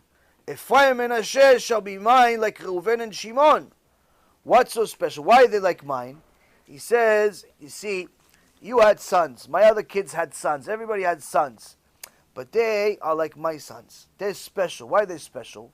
Because they were able to be tzaddikim. Tzaddikim, even though they're surrounded by Miami Beach. They're surrounded by Las Vegas. They're surrounded by all this tumah in the world, but they're still your sons, meaning they're tzaddikim like you, like the Abba. They learn Torah every day, they do mitzvot. They didn't fall into the trap, the tumah of everything else. They lived in a secular neighborhood, but still stayed kosher people, Shomrei Shabbat. He says, such a person, such a grandkid, they deserve to be part of the tribes. They're like Reuven and Shimon. Why? Because all of the other grandkids, they were around me all day. So I can't tell you they would survive the test. I can't tell you if I send Reuven's son to Egypt, he would come back the same grandson. I can't tell you if I send Yehuda's kid to Las Vegas, he's going to come back the same grandson. But your sons, they proved themselves. Why? Look at them. Tzaddikim, they have the kippah on, they have the tzitzit on, they're tzaddikim, everything. They're going to be part of the tribes. Why? They withstood a test of living in Sodom and Gomorrah. And they're still like this, they're part of the tribes. That's what makes it, that's the reason, Rabotai. That's what HaKadosh Baruch Hu tries to teach us in this parasha. A person should never ever be sad, upset, or even question the fact that they didn't grow up religious or they didn't grow up in the right neighborhood. It's the opposite.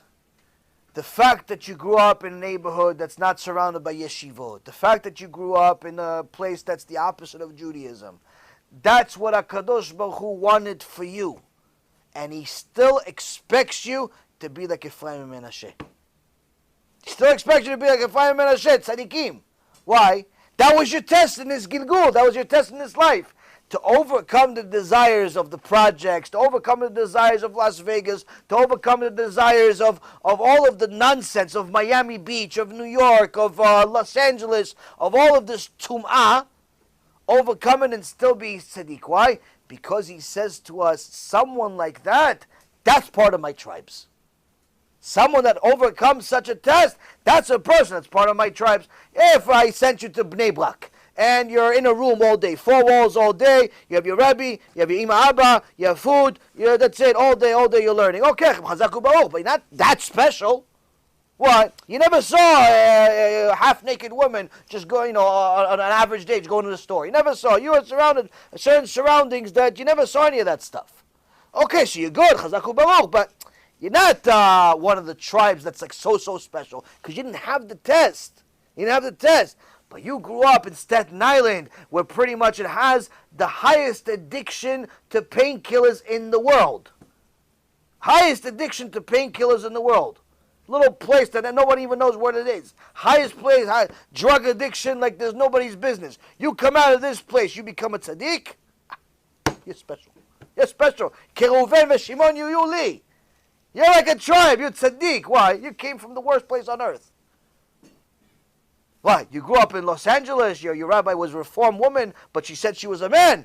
Ha! You're going to be Reuven and Shimon. You're tzaddik. Ashrecha. Ashrecha. You withstood the test. You withstood the test. You're special. That doesn't mean you should go start moving, leave the good neighborhood, go move to the bad neighborhoods. But never ever think for a moment that just because you had a different set of cars than the people that live in Bnei Brak, the people that live in all these different places full of tzaddikim, that you are given the short end of the stick. The opposite. The opposite. The Gemara Masechet Brachot says, a Baalei Teshuva, people that are real Baalei Teshuva, tzaddikim gmurim, cannot even reach them. Cannot even reach them. Why? Someone that overcomes all of the desires of this world and still remains a righteous woman, a righteous man, no matter what, that's what HaKadosh Baruch Hu wants. More than anything else. That's Reuven v'Shimon Yuli. There's no excuses. Obviously, you should always live in a better neighborhood and try your best. But if you don't have an option, your parents decided to live right next to the beach where pretty much no one walks around with any clothes. It's not, you're what, 12, 13 years old. You can't tell Ima and Abba, I'm moving out. Where are you moving to? The basement? Where are you going to move to? You have no option. You have no option. You have to live in this place because your parents decided to live on the beach. They, they forgot their brain at work. So what happens? So you have no option. If you can still manage to be a tzaddik or tzaddikah, despite this, you are Hashem's greatest prize. Greatest prize. That's why Yaakov says that out of all the grandkids, there were 70 nefashot came. A lot of grandkids. A lot of grandkids. And this is even years later. There's many, many more. There's hundreds of thousands already at this point. Out of all the grandkids, only Menashe and Ephraim become the part of the tribe. Why? Because they withstood the test. They withstood the test. Next question. Joshua. Oh, no, you have the mic. You want to ask a question? Ask. Came late, but should punish you. No? So earlier in the shiur, you said that the beginning of everything, God created everything, so you can fear Him. Okay. Is that the reason? Okay, so why the creation in general? Why the creation? Why did Hashem create the world in general? In general. I mean, everything was peaceful. There was no sin. There were no idols. There was no chilul Hashem. There was only God. Also no mitzvot. No people. There's no people. There's no nothing. There was just God. Mm-hmm. So it's a two-part question. Oh, 2 parts. Also, Ari's questions are always special. So then you have, the creation, which is I don't know if the Torah agrees with this, but it started with a small point.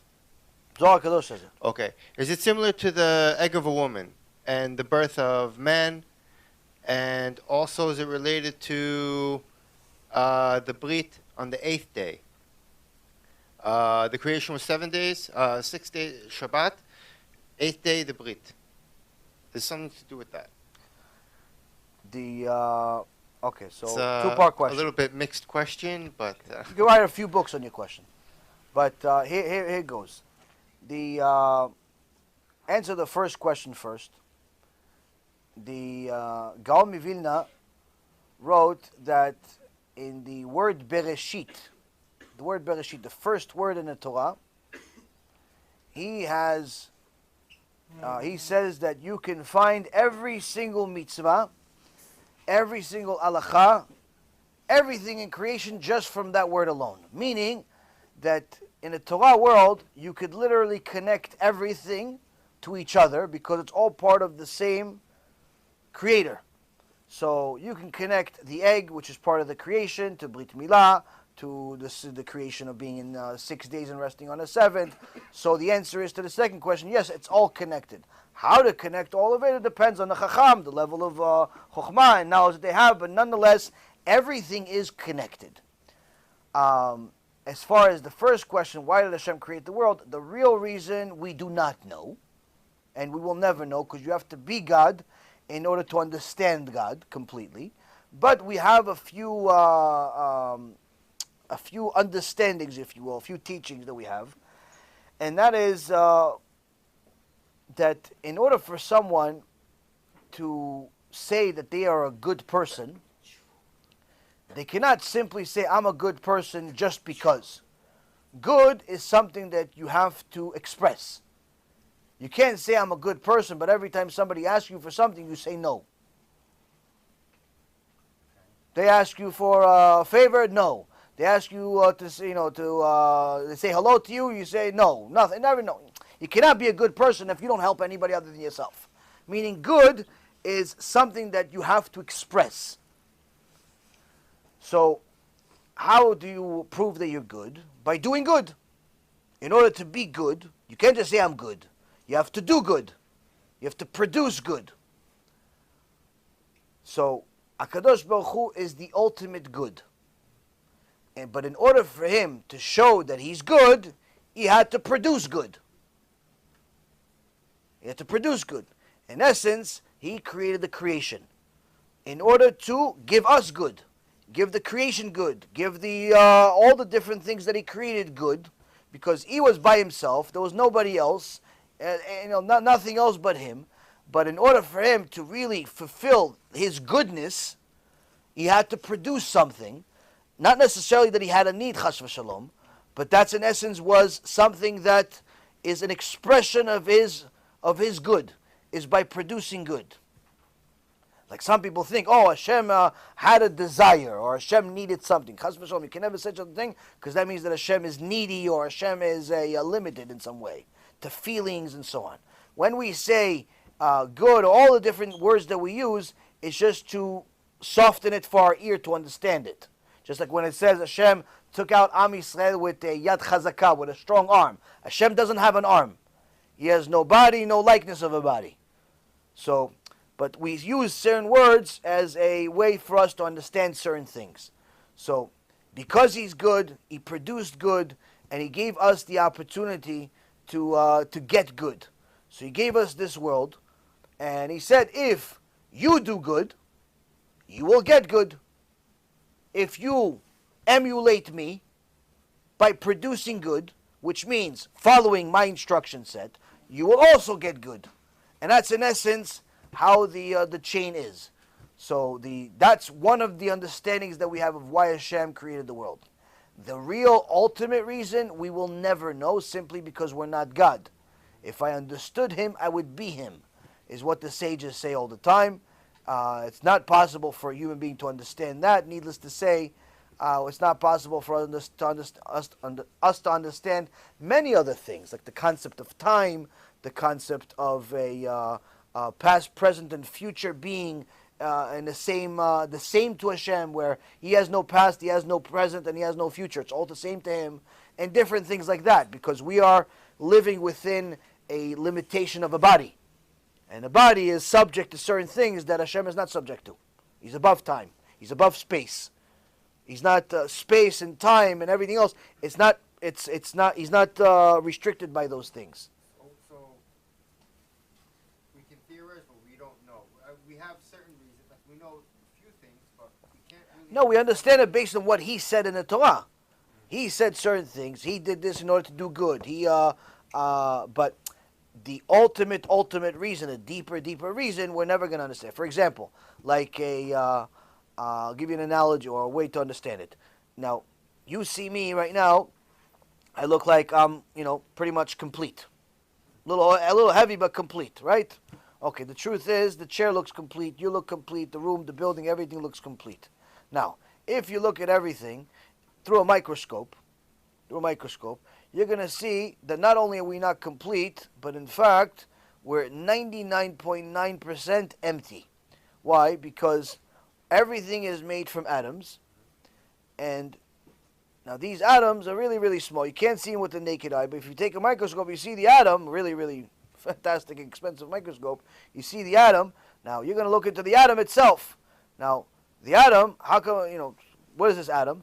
It's a couple little dots, a couple of dots, proton, electron, neutron, all these few different things, scientific terms, all these things.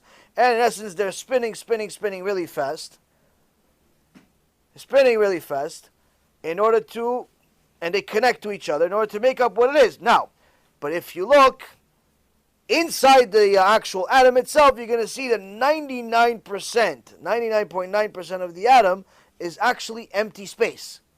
And the only reason it looks solid, this phone looks solid, this CD looks solid, I look solid, everything looks solid, is because the atom is spinning so fast that you cannot tell, you cannot see its emptiness.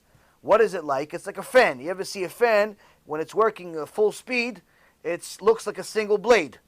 But once you stop it, you discover suddenly it had 5 blades. Now when it spun, it looked like a single blade. So what happened? Did it change to 5 blades? No, it was always 5 blades, but because of the speed, it looked like a single blade. Same thing with us. Because of the speed of the atom spinning, it looks like we're really solid, when in reality, all of creation is 99% completely empty, nothing.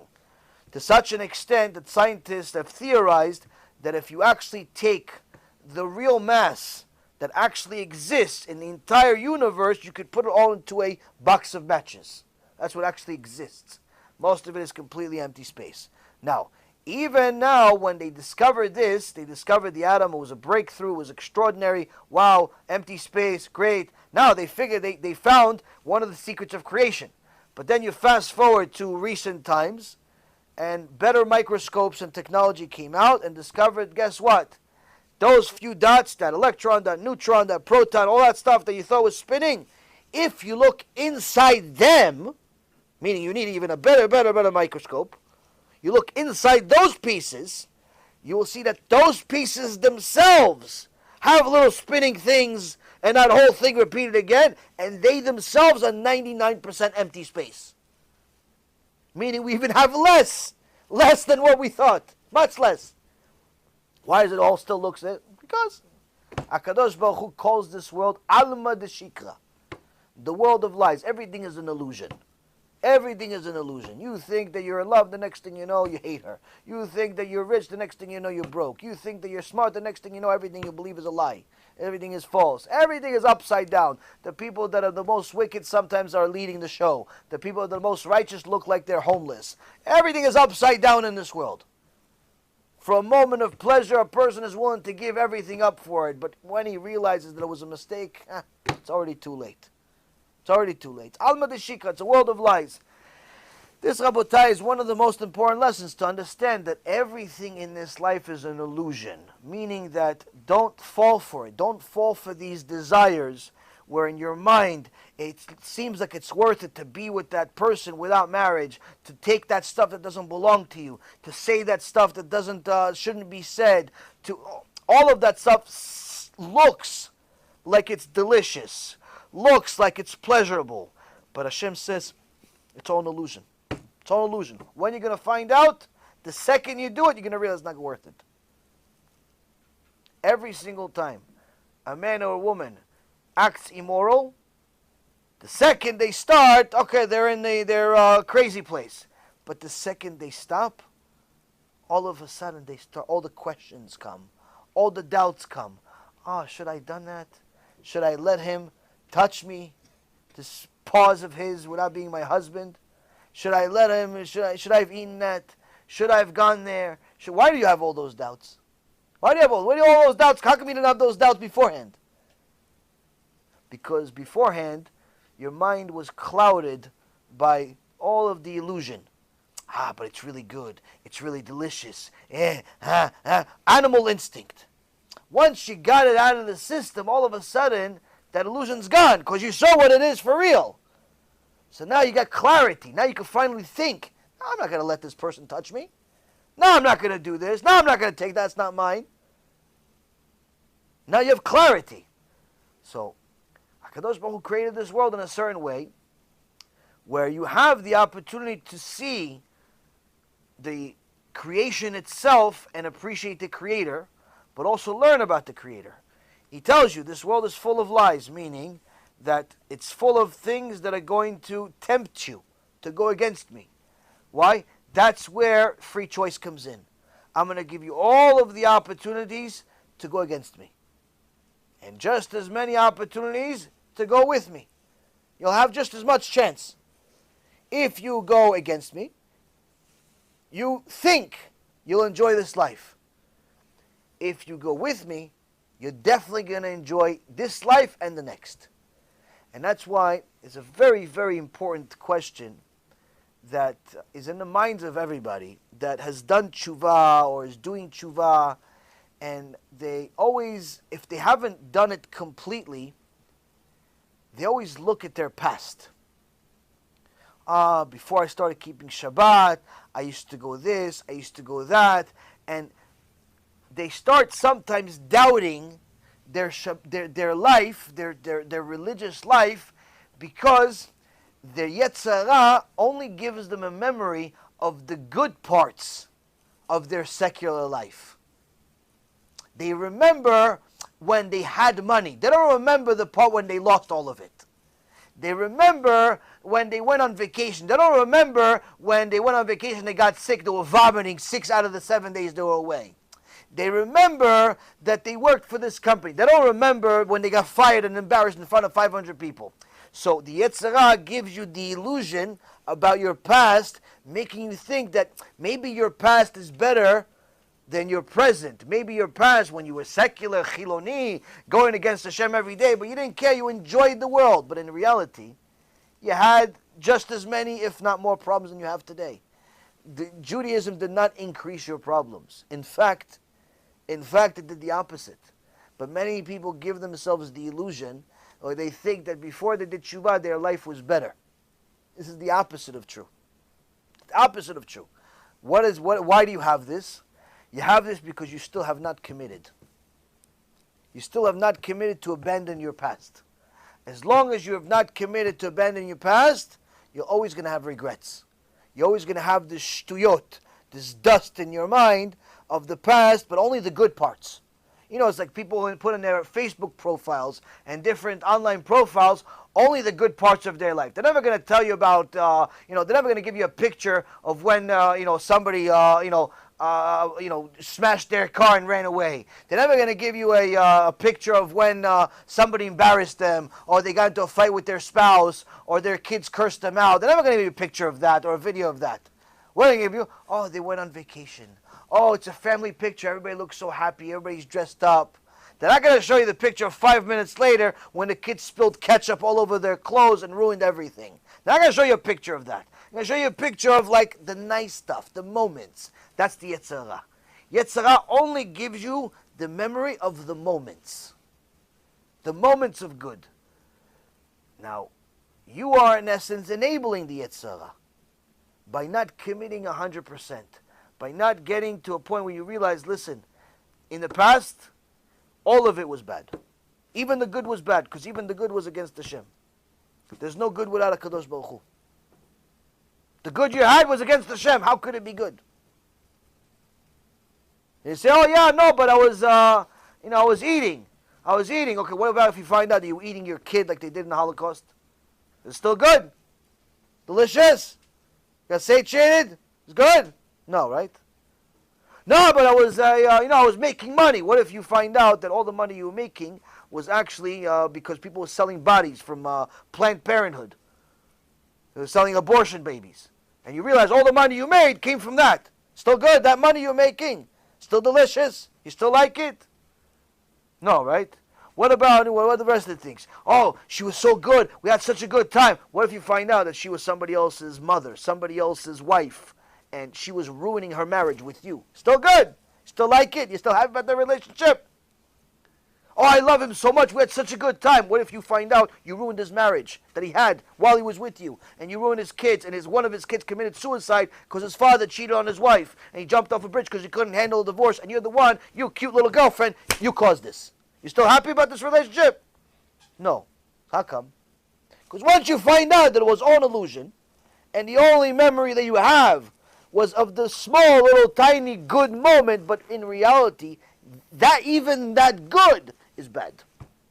Even that good was bad. There is no good without Hashem. There's no good without God. There's no good without God. So once a person understands that their entire past was a complete lie, nothing good, everything was against Hashem, now I can start living. Why? Because every day I wake up, I say, Modesty, I have Hashem. Hashem is with me. Hashem loves me. Hashem gave me life. Another word. Okay, so there's a few things that are a problem. A few things this doesn't work, that doesn't work. This is annoying, that's annoying. Okay, but this is good too. What? I'm with Hashem. People always say, oh, you still have any money? I tell them, you didn't watch the end of the shoe. I lost everything. Ah, wow. Wow, that's too bad. I said, no, Yishtabach Shemo, it's the best thing that ever happened to me. He's losing every single penny. She goes, what do you mean? How does that make any sense? I say, I didn't have Hashem. Don't you understand? Don't you understand? Don't you understand? All the money in the world. You tell me right now, I'll give you $100 million. Go back to Wall Street. I say, thank you. Give it to somebody else. $1 billion, it wouldn't go back to my life.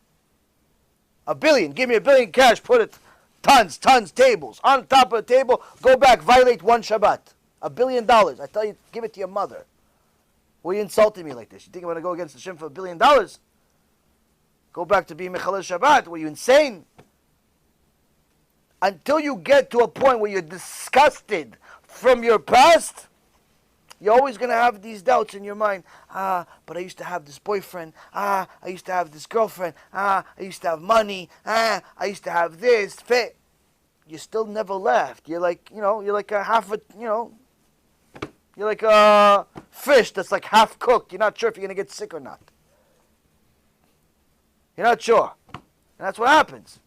Until you get to a point where you have a clear understanding, a life without Hashem is not a life.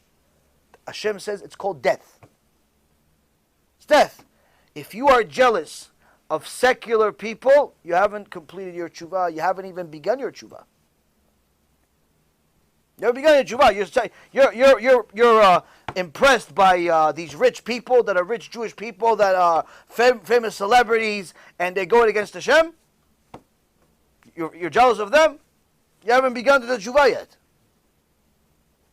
Because you still think a life without God is an option for you. Which means you have no idea what you have. You have no idea what you have.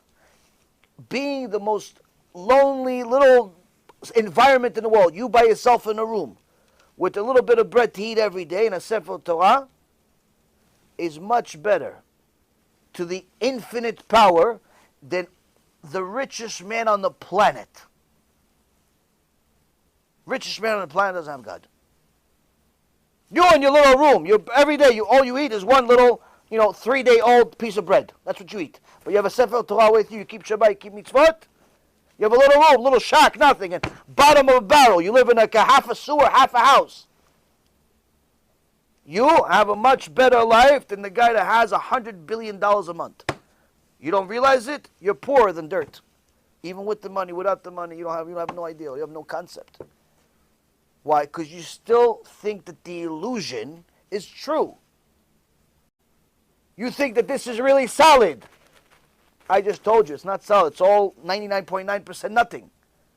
You want to go verify, go on Google. They'll tell you too. Rabbi Google is good. Knows science, knows everything. But the Rabotai, you have to stop. You have to stop believing the illusion. Now this takes work. This takes time. This takes a lot of itbonenut, a lot of reflection. Analyze yourself. You have to know yourself. Most important, you got to stop. Stop looking everywhere. Stop looking at everybody's pocket. Stop looking at everybody's face. Stop looking at what everybody else has. Stop looking at everything. Grass always looks greener. Always looks greener, but it's an illusion. It's an illusion. Everything is an illusion. You look at yourself, you look at your Sefer Torah, you look at HaKadosh Baruch Hu, nobody in the world is happier than you. But that's why you're going to see people that have trillions of dollars, billions of dollars, all types of things that people think is good. And they're the most miserable people on the planet. They commit suicide. They are addicted to drugs. They're addicted to alcohol. They're addicted to all types of things. Why are they addicted? Why do they have all these addictions? Because all of these addictions are forms of escape from their reality. Because their reality is not like the illusion. Their reality is horrible. You're going to see them laugh in a picture, but not in life. You're going to see them celebrate in a moment, but not in life. In life, they're addicted to a bunch of different things. They're constantly looking for new hobbies and new things to do to occupy time. I know this. I used to be one of them. You do stuff just to keep yourself busy. Oh, I'm going to go to the mall. Why? I don't know, just go shop around. What do you mean shop? You have nothing to do in your life? Go shop around? That's it? No, I'm going to go to my friend's house. For what? Have some coffee, chit-chat. That's it? Chit-chat? Talk to your friends? What are you going to talk about? Oh, we're going to talk about another friend that didn't show up. Psh, wow. Oh, talk about politics. Why do you care about politics? What, you think your opinion matters? That if you guys have a really good conversation, really good debate between you of who should be president, they're going to give you a call. We choose him. We're gonna pick the next president because he won the argument. People have all these discussions about politics, about this, about that. For what? Wasting their life. There's nothing smart coming out of their mind. I was on the way back from shul on Shabbat, and I heard these two teenagers who were walking in front of me. They're having a conversation between them. Hashem Yachem, I didn't know what to do with myself. But, their father was behind me, so I didn't have necessarily an opportunity to talk to these two kids. But the two kids are walking back from shul. Now, what are you going to talk about? You just finished shul in Shabbat. You were in shul for 3-4 hours. At the least, what are you going to talk about? Talk about parasha. Talk about, talk about food. I don't know. Talk about something, connected to Shabbat. You were in shul for 3-4 hours. Or parasha, Gemara, something. What are you talk about? One kid tells the other, he goes, when you sleep a little too much, the more you sleep, the worse your breath becomes. This is the conversation of two kids from yeshiva. This is what we're talking about Shabbat. Now I couldn't help myself. I'm reading a little book, but I hear this. They're next to me. So I'm reading a little thing. I walk around, I read a little book. And I'm thinking, what? Did you just say that? And that's a conversation between two kids. The more you sleep, the worse your breath becomes. I said, I think I just became stupider. I have to use this in a lecture, so at least maybe Hashem will unpunish me. Because now it became, for the purpose of Shiur Torah. Give these two boys zchut, something. Their stupidity was used for Torah. But this is what people talk about. Oh, you want to come over for coffee? Sure. What do you want to talk about? Oh, we'll talk about, a next door neighbor.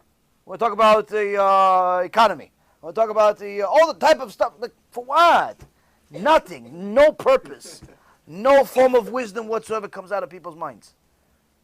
No form of wisdom. They talk about do nothing, act about. It's sad. It's sad. That's why, Rabotai, when you have a Kadosh Baruch Hu for real, you know how you know? You know how you know that you have a Kadosh Baruch Hu?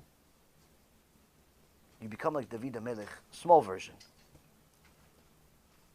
So David HaMelech says, Hashem, I love your Torah so much, all day it's my conversation. All day it's my conversation. All I talk about is you. I talk about Hashem all day. I talk about Torah all day. Now, of course, once in a while, you got to take care of the bills. Oh, honey, we got to take care of this bill. And there's little mundane things you have to do to live, to survive in this world. Okay, did you buy some salt? Did you buy some milk? You have to do that just to live in life. But the majority of your life is not this. What do you do with the rest of the time?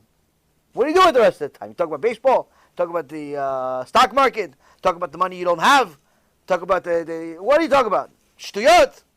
Okay, so you don't have a Shem mamash. How do you have a Shem? You have a Shem when all you talk about is Him. That's when you know you have a Kadosh Baruch Hu. All you want to talk about is a Kadosh Baruch Hu. All you want to learn about is a Kadosh Baruch Hu. You don't care about all the Shtuyot in the world. All you care about is a Kadosh Baruch Hu. Wow, you say, oh. And that's why the closer you are to Hashem, the further you become from the people that are not. And that's what is one of the growing signs of your tshuva, where you see that the closer you become to Hashem, the less you have in common with the people from your past. Even if you grew up with them for 20, 30, 40 years, your best friend, your brother and sister, your even mother and daughter, whatever it is. But until that point, before you started doing tshuva, you guys were on the same point. You were starting level. But then you started progressing. All you want to talk about is more shul Torah, another shul Torah, another chidush, another parasha, another gemara, another story about tzaddikim, more about Hashem, more about emunah, more about bitachon. More. All you want is this. The more you get, the more you want, because you see how beautiful it is. It gives your life a meaning. You're developing your mind. You're developing your life. You start feeling there's a purpose to your creation. Everything starts making sense. Everything starts having a value. And then your friend still wants to talk about the weather.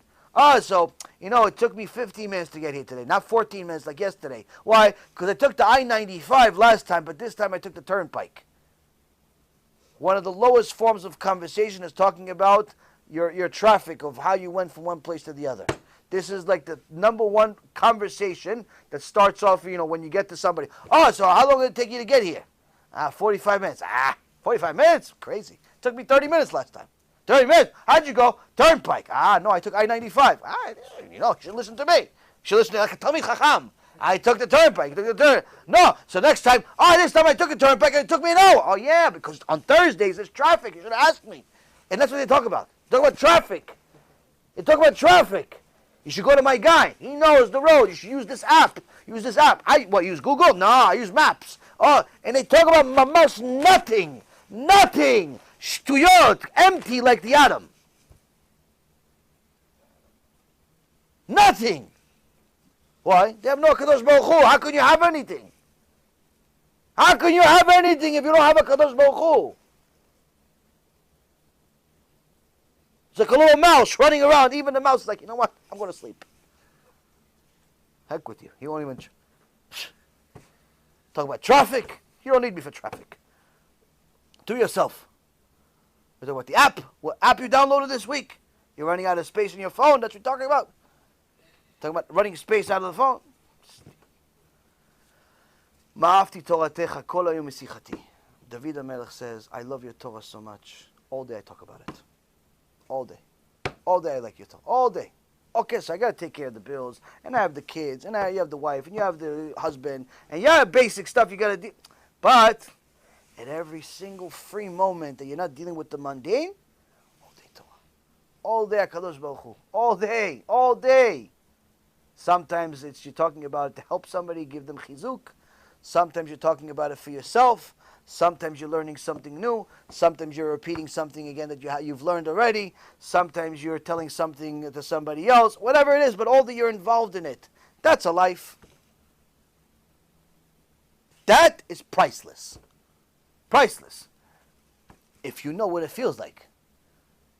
But people that live the world of lies, they think that if you have money, or you have a house, or you have a certain woman, or a certain man, or certain possessions, that's better. Well, once you get to that point and you have all that stuff, you realize it's not better, it's actually worse. Because the poor guy has the hopes that one day when he's rich, he'll be happier. The rich guy knows that the money means nothing, and he has nothing to look up to, nothing to look forward to. That's why rich people are the only ones that have a problem of suicide. Poor people usually don't commit suicide because they still have hope. HaKadosh Baruch Hu is telling us you don't have to commit suicide, whether you're poor or you're rich. You don't have to become addicted to drugs, whether you're poor or you're rich. You don't have to become addicted to immorality, whether you're poor or you're rich. The only addiction that you should have that's highly recommended is HaKadosh Baruch Hu. Become addicted to Hashem. Learn as much as possible about Hashem, and you will see a life that everyone is going to become jealous of. Because you're going to be the only one that's going to walk around like you know what's going on. Everyone is in a panic. 30 missiles. You're walking around like, what? What are you guys scared of? What's happening? What? You didn't hear? Iran declared war. So, why are you so scared? Why, you come to your house? No, but maybe it's going to come. Oh, why are you not scared? It's my father did it. What do you mean why I'm not scared? Why won't we be scared? I tell my father what to do. My father's the one that shot the missiles. What do you mean your father? Your father's Iranian? No, Kadosh Baruch Hu, you moron. Kadosh Baruch Hu shot the missiles. Kadosh Baruch Hu shot the missiles. What do you mean? Why am I going to go tell Kadosh Baruch Hu what to do? When you're with a Kadosh Baruch Hu all the time, none of this stuff, none of this anxiety exists. Doesn't exist anxiety. You may get annoyed here and there, but anxiety doesn't exist. You're annoyed because you're not 100%. You're less. You have issues. But the point is, Rabotai, I'm telling you. The only thing in the world you need is a Kadosh Baruch Hu. The more Kadosh Baruch Hu you have, the richer you are. Everything else becomes meaningless. Whether you have money, you don't have money, it doesn't make a difference. You have money, you start looking at it like it's a hammer. Okay, so we have money now. Let's more mitzvot. More Kadosh Baruch Hu with this money. Let's buy more Kadosh Baruch Hu with this money. Let's bring more Kadosh Baruch Hu into with this money. You have a car. Okay, how can we use this car to get closer to Kadosh Baruch Hu? Can we drive to heaven? No, we can't, because we'll drive to the shul to get other people to come to heaven. Okay, we'll use this car for Kadosh Baruch Hu. Oh, this house. Okay, how can we use this house for Kadosh Baruch Hu? Oh, put Torah pictures all over and get the kids to start repeating, start singing in the house. Adon Olam. You know, that's what you do in the house. What do you mean? That's what you do in the house. For the house for Kadosh Baruch Hu. You start looking at things of how can I connect to HaKadosh Baruch Hu. That's what you do. Why? Because you realize it's the best thing in the world. But when you don't have a HaKadosh Baruch Hu, you look for emptiness. You're looking for a car. You get the car. Okay. Now I have the car. What do? Oh, drive the car. Yeah, but I was really a lot more excited about this car before I bought it. Now I want to return it. Why? I don't know. I want a new car. Because I already have this car for a month. That's what happens with rich people. You buy a car, you get the car, you're excited before you get the car, you finally get the car, you waited a year for this car because it's like one of those fancy schmancy cars. You're on a waiting list for a year, you tell all your friends you're on a waiting list. Oh, you're not on a waiting list? Oh, you should be on a waiting list. Wait. Finally you get the car, 10 minutes after you get the car, you're bored already. Why? It still drives. Nothing changed.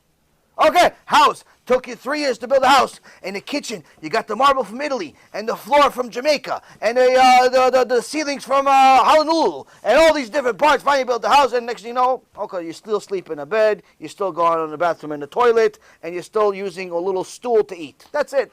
Same thing. House, you finished. Yeah, what about all that fancy stuff you have? You have a fountain that comes out, and the lights, and the beams, and the movie theater. You go, yeah, I don't use that stuff. Why don't you use that stuff? Who has time? Who has time to use the fountain in the bowling alley? And who has time for that stuff? I go to sleep in the bed. I go to the bathroom and the toilet.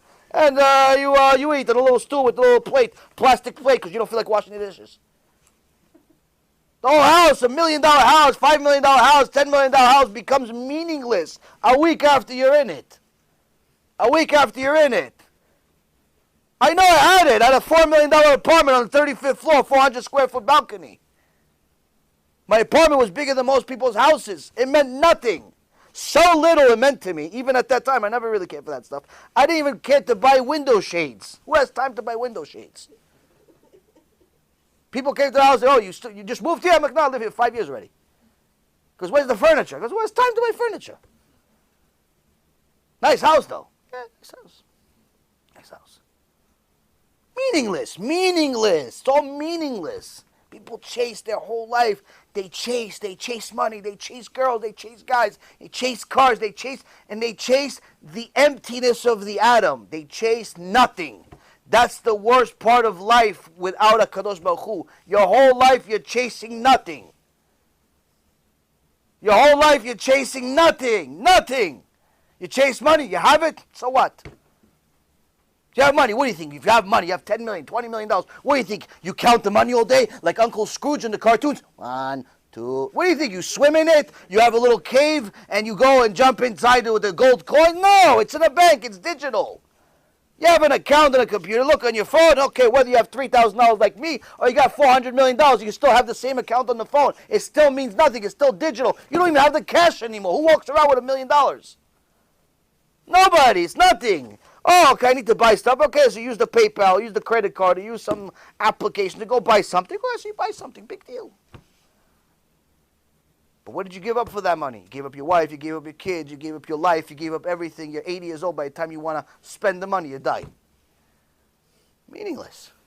That's the worst part of the Alma Dashika. That's the worst part of the world of lies. Your whole life, you're chasing nothing. And you only realize it's nothing when it's too late. On the other hand, you could be like Joshua here. He already started doing tshuva 4 years ago. 4 years ago when I met him. Baruch Hashem. Now he has Torah already right now. He already knows what the emet is right now. He already knows what he wants right now. That's what we got to be. We got to be like Joshua. We got to keep learning Torah all day, all night. Why? Because the more you learn, the more Kadosh Baruch Hu you have. The more Kadosh Baruch Hu you have, that's the point. That's life. That's everything. Money, no money, okay. It's another atom. It's another atom. That's it. That's all it is. That, I think, is the most important question and important answer. That you have to understand. Without a Kadosh Baruch Hu says you're simply walking dead. There's no life. Why? Whatever you're chasing, you're going to find out that once you get it, it was a trap. It was nothing. You chased it, you got it, you're bored. You need something else. Rabbi Yochanan says there's a evar katan in the body. There's a small member in the male body. Masbi'o raev v'marivo savea. Someone that feeds it is always hungry. Someone that starves it is full. He says, what is that? It's the male sex member. It's the male member. Why? He says, the more you satiate it, the more you use your male member, you're always going to need more girls, more you, more this, more. It's never going to be enough until you kill yourself. But if you starve it, you only do it at a time with your wife, and she's kosher, she went to the mikveh, and so on, guess what? You're always going to be happy. You're always going to be content. You're never going to complain about that part of your life. Every time you're together, it's going to be like Gan Eden, like your chuppah, Yishtabach Shimo. You're the happiest person in the world. Yeah, but how come this superstar in Hollywood, he's replacing wives every other day?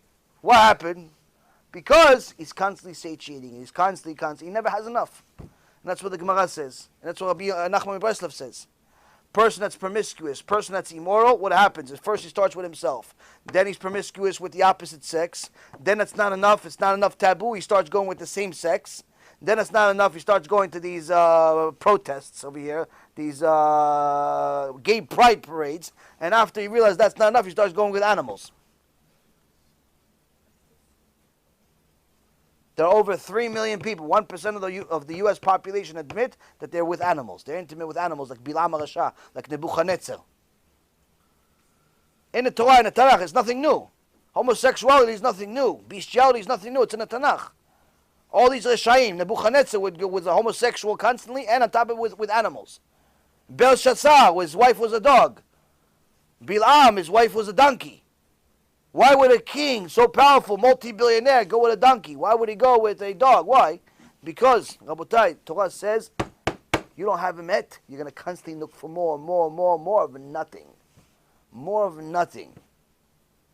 When in reality, all you need is a Kadosh Baruch Hu. You have a Kadosh Baruch Hu, you listen to his rules, you're going to know how to treat every part of your body, every part of your mind, every part of your life.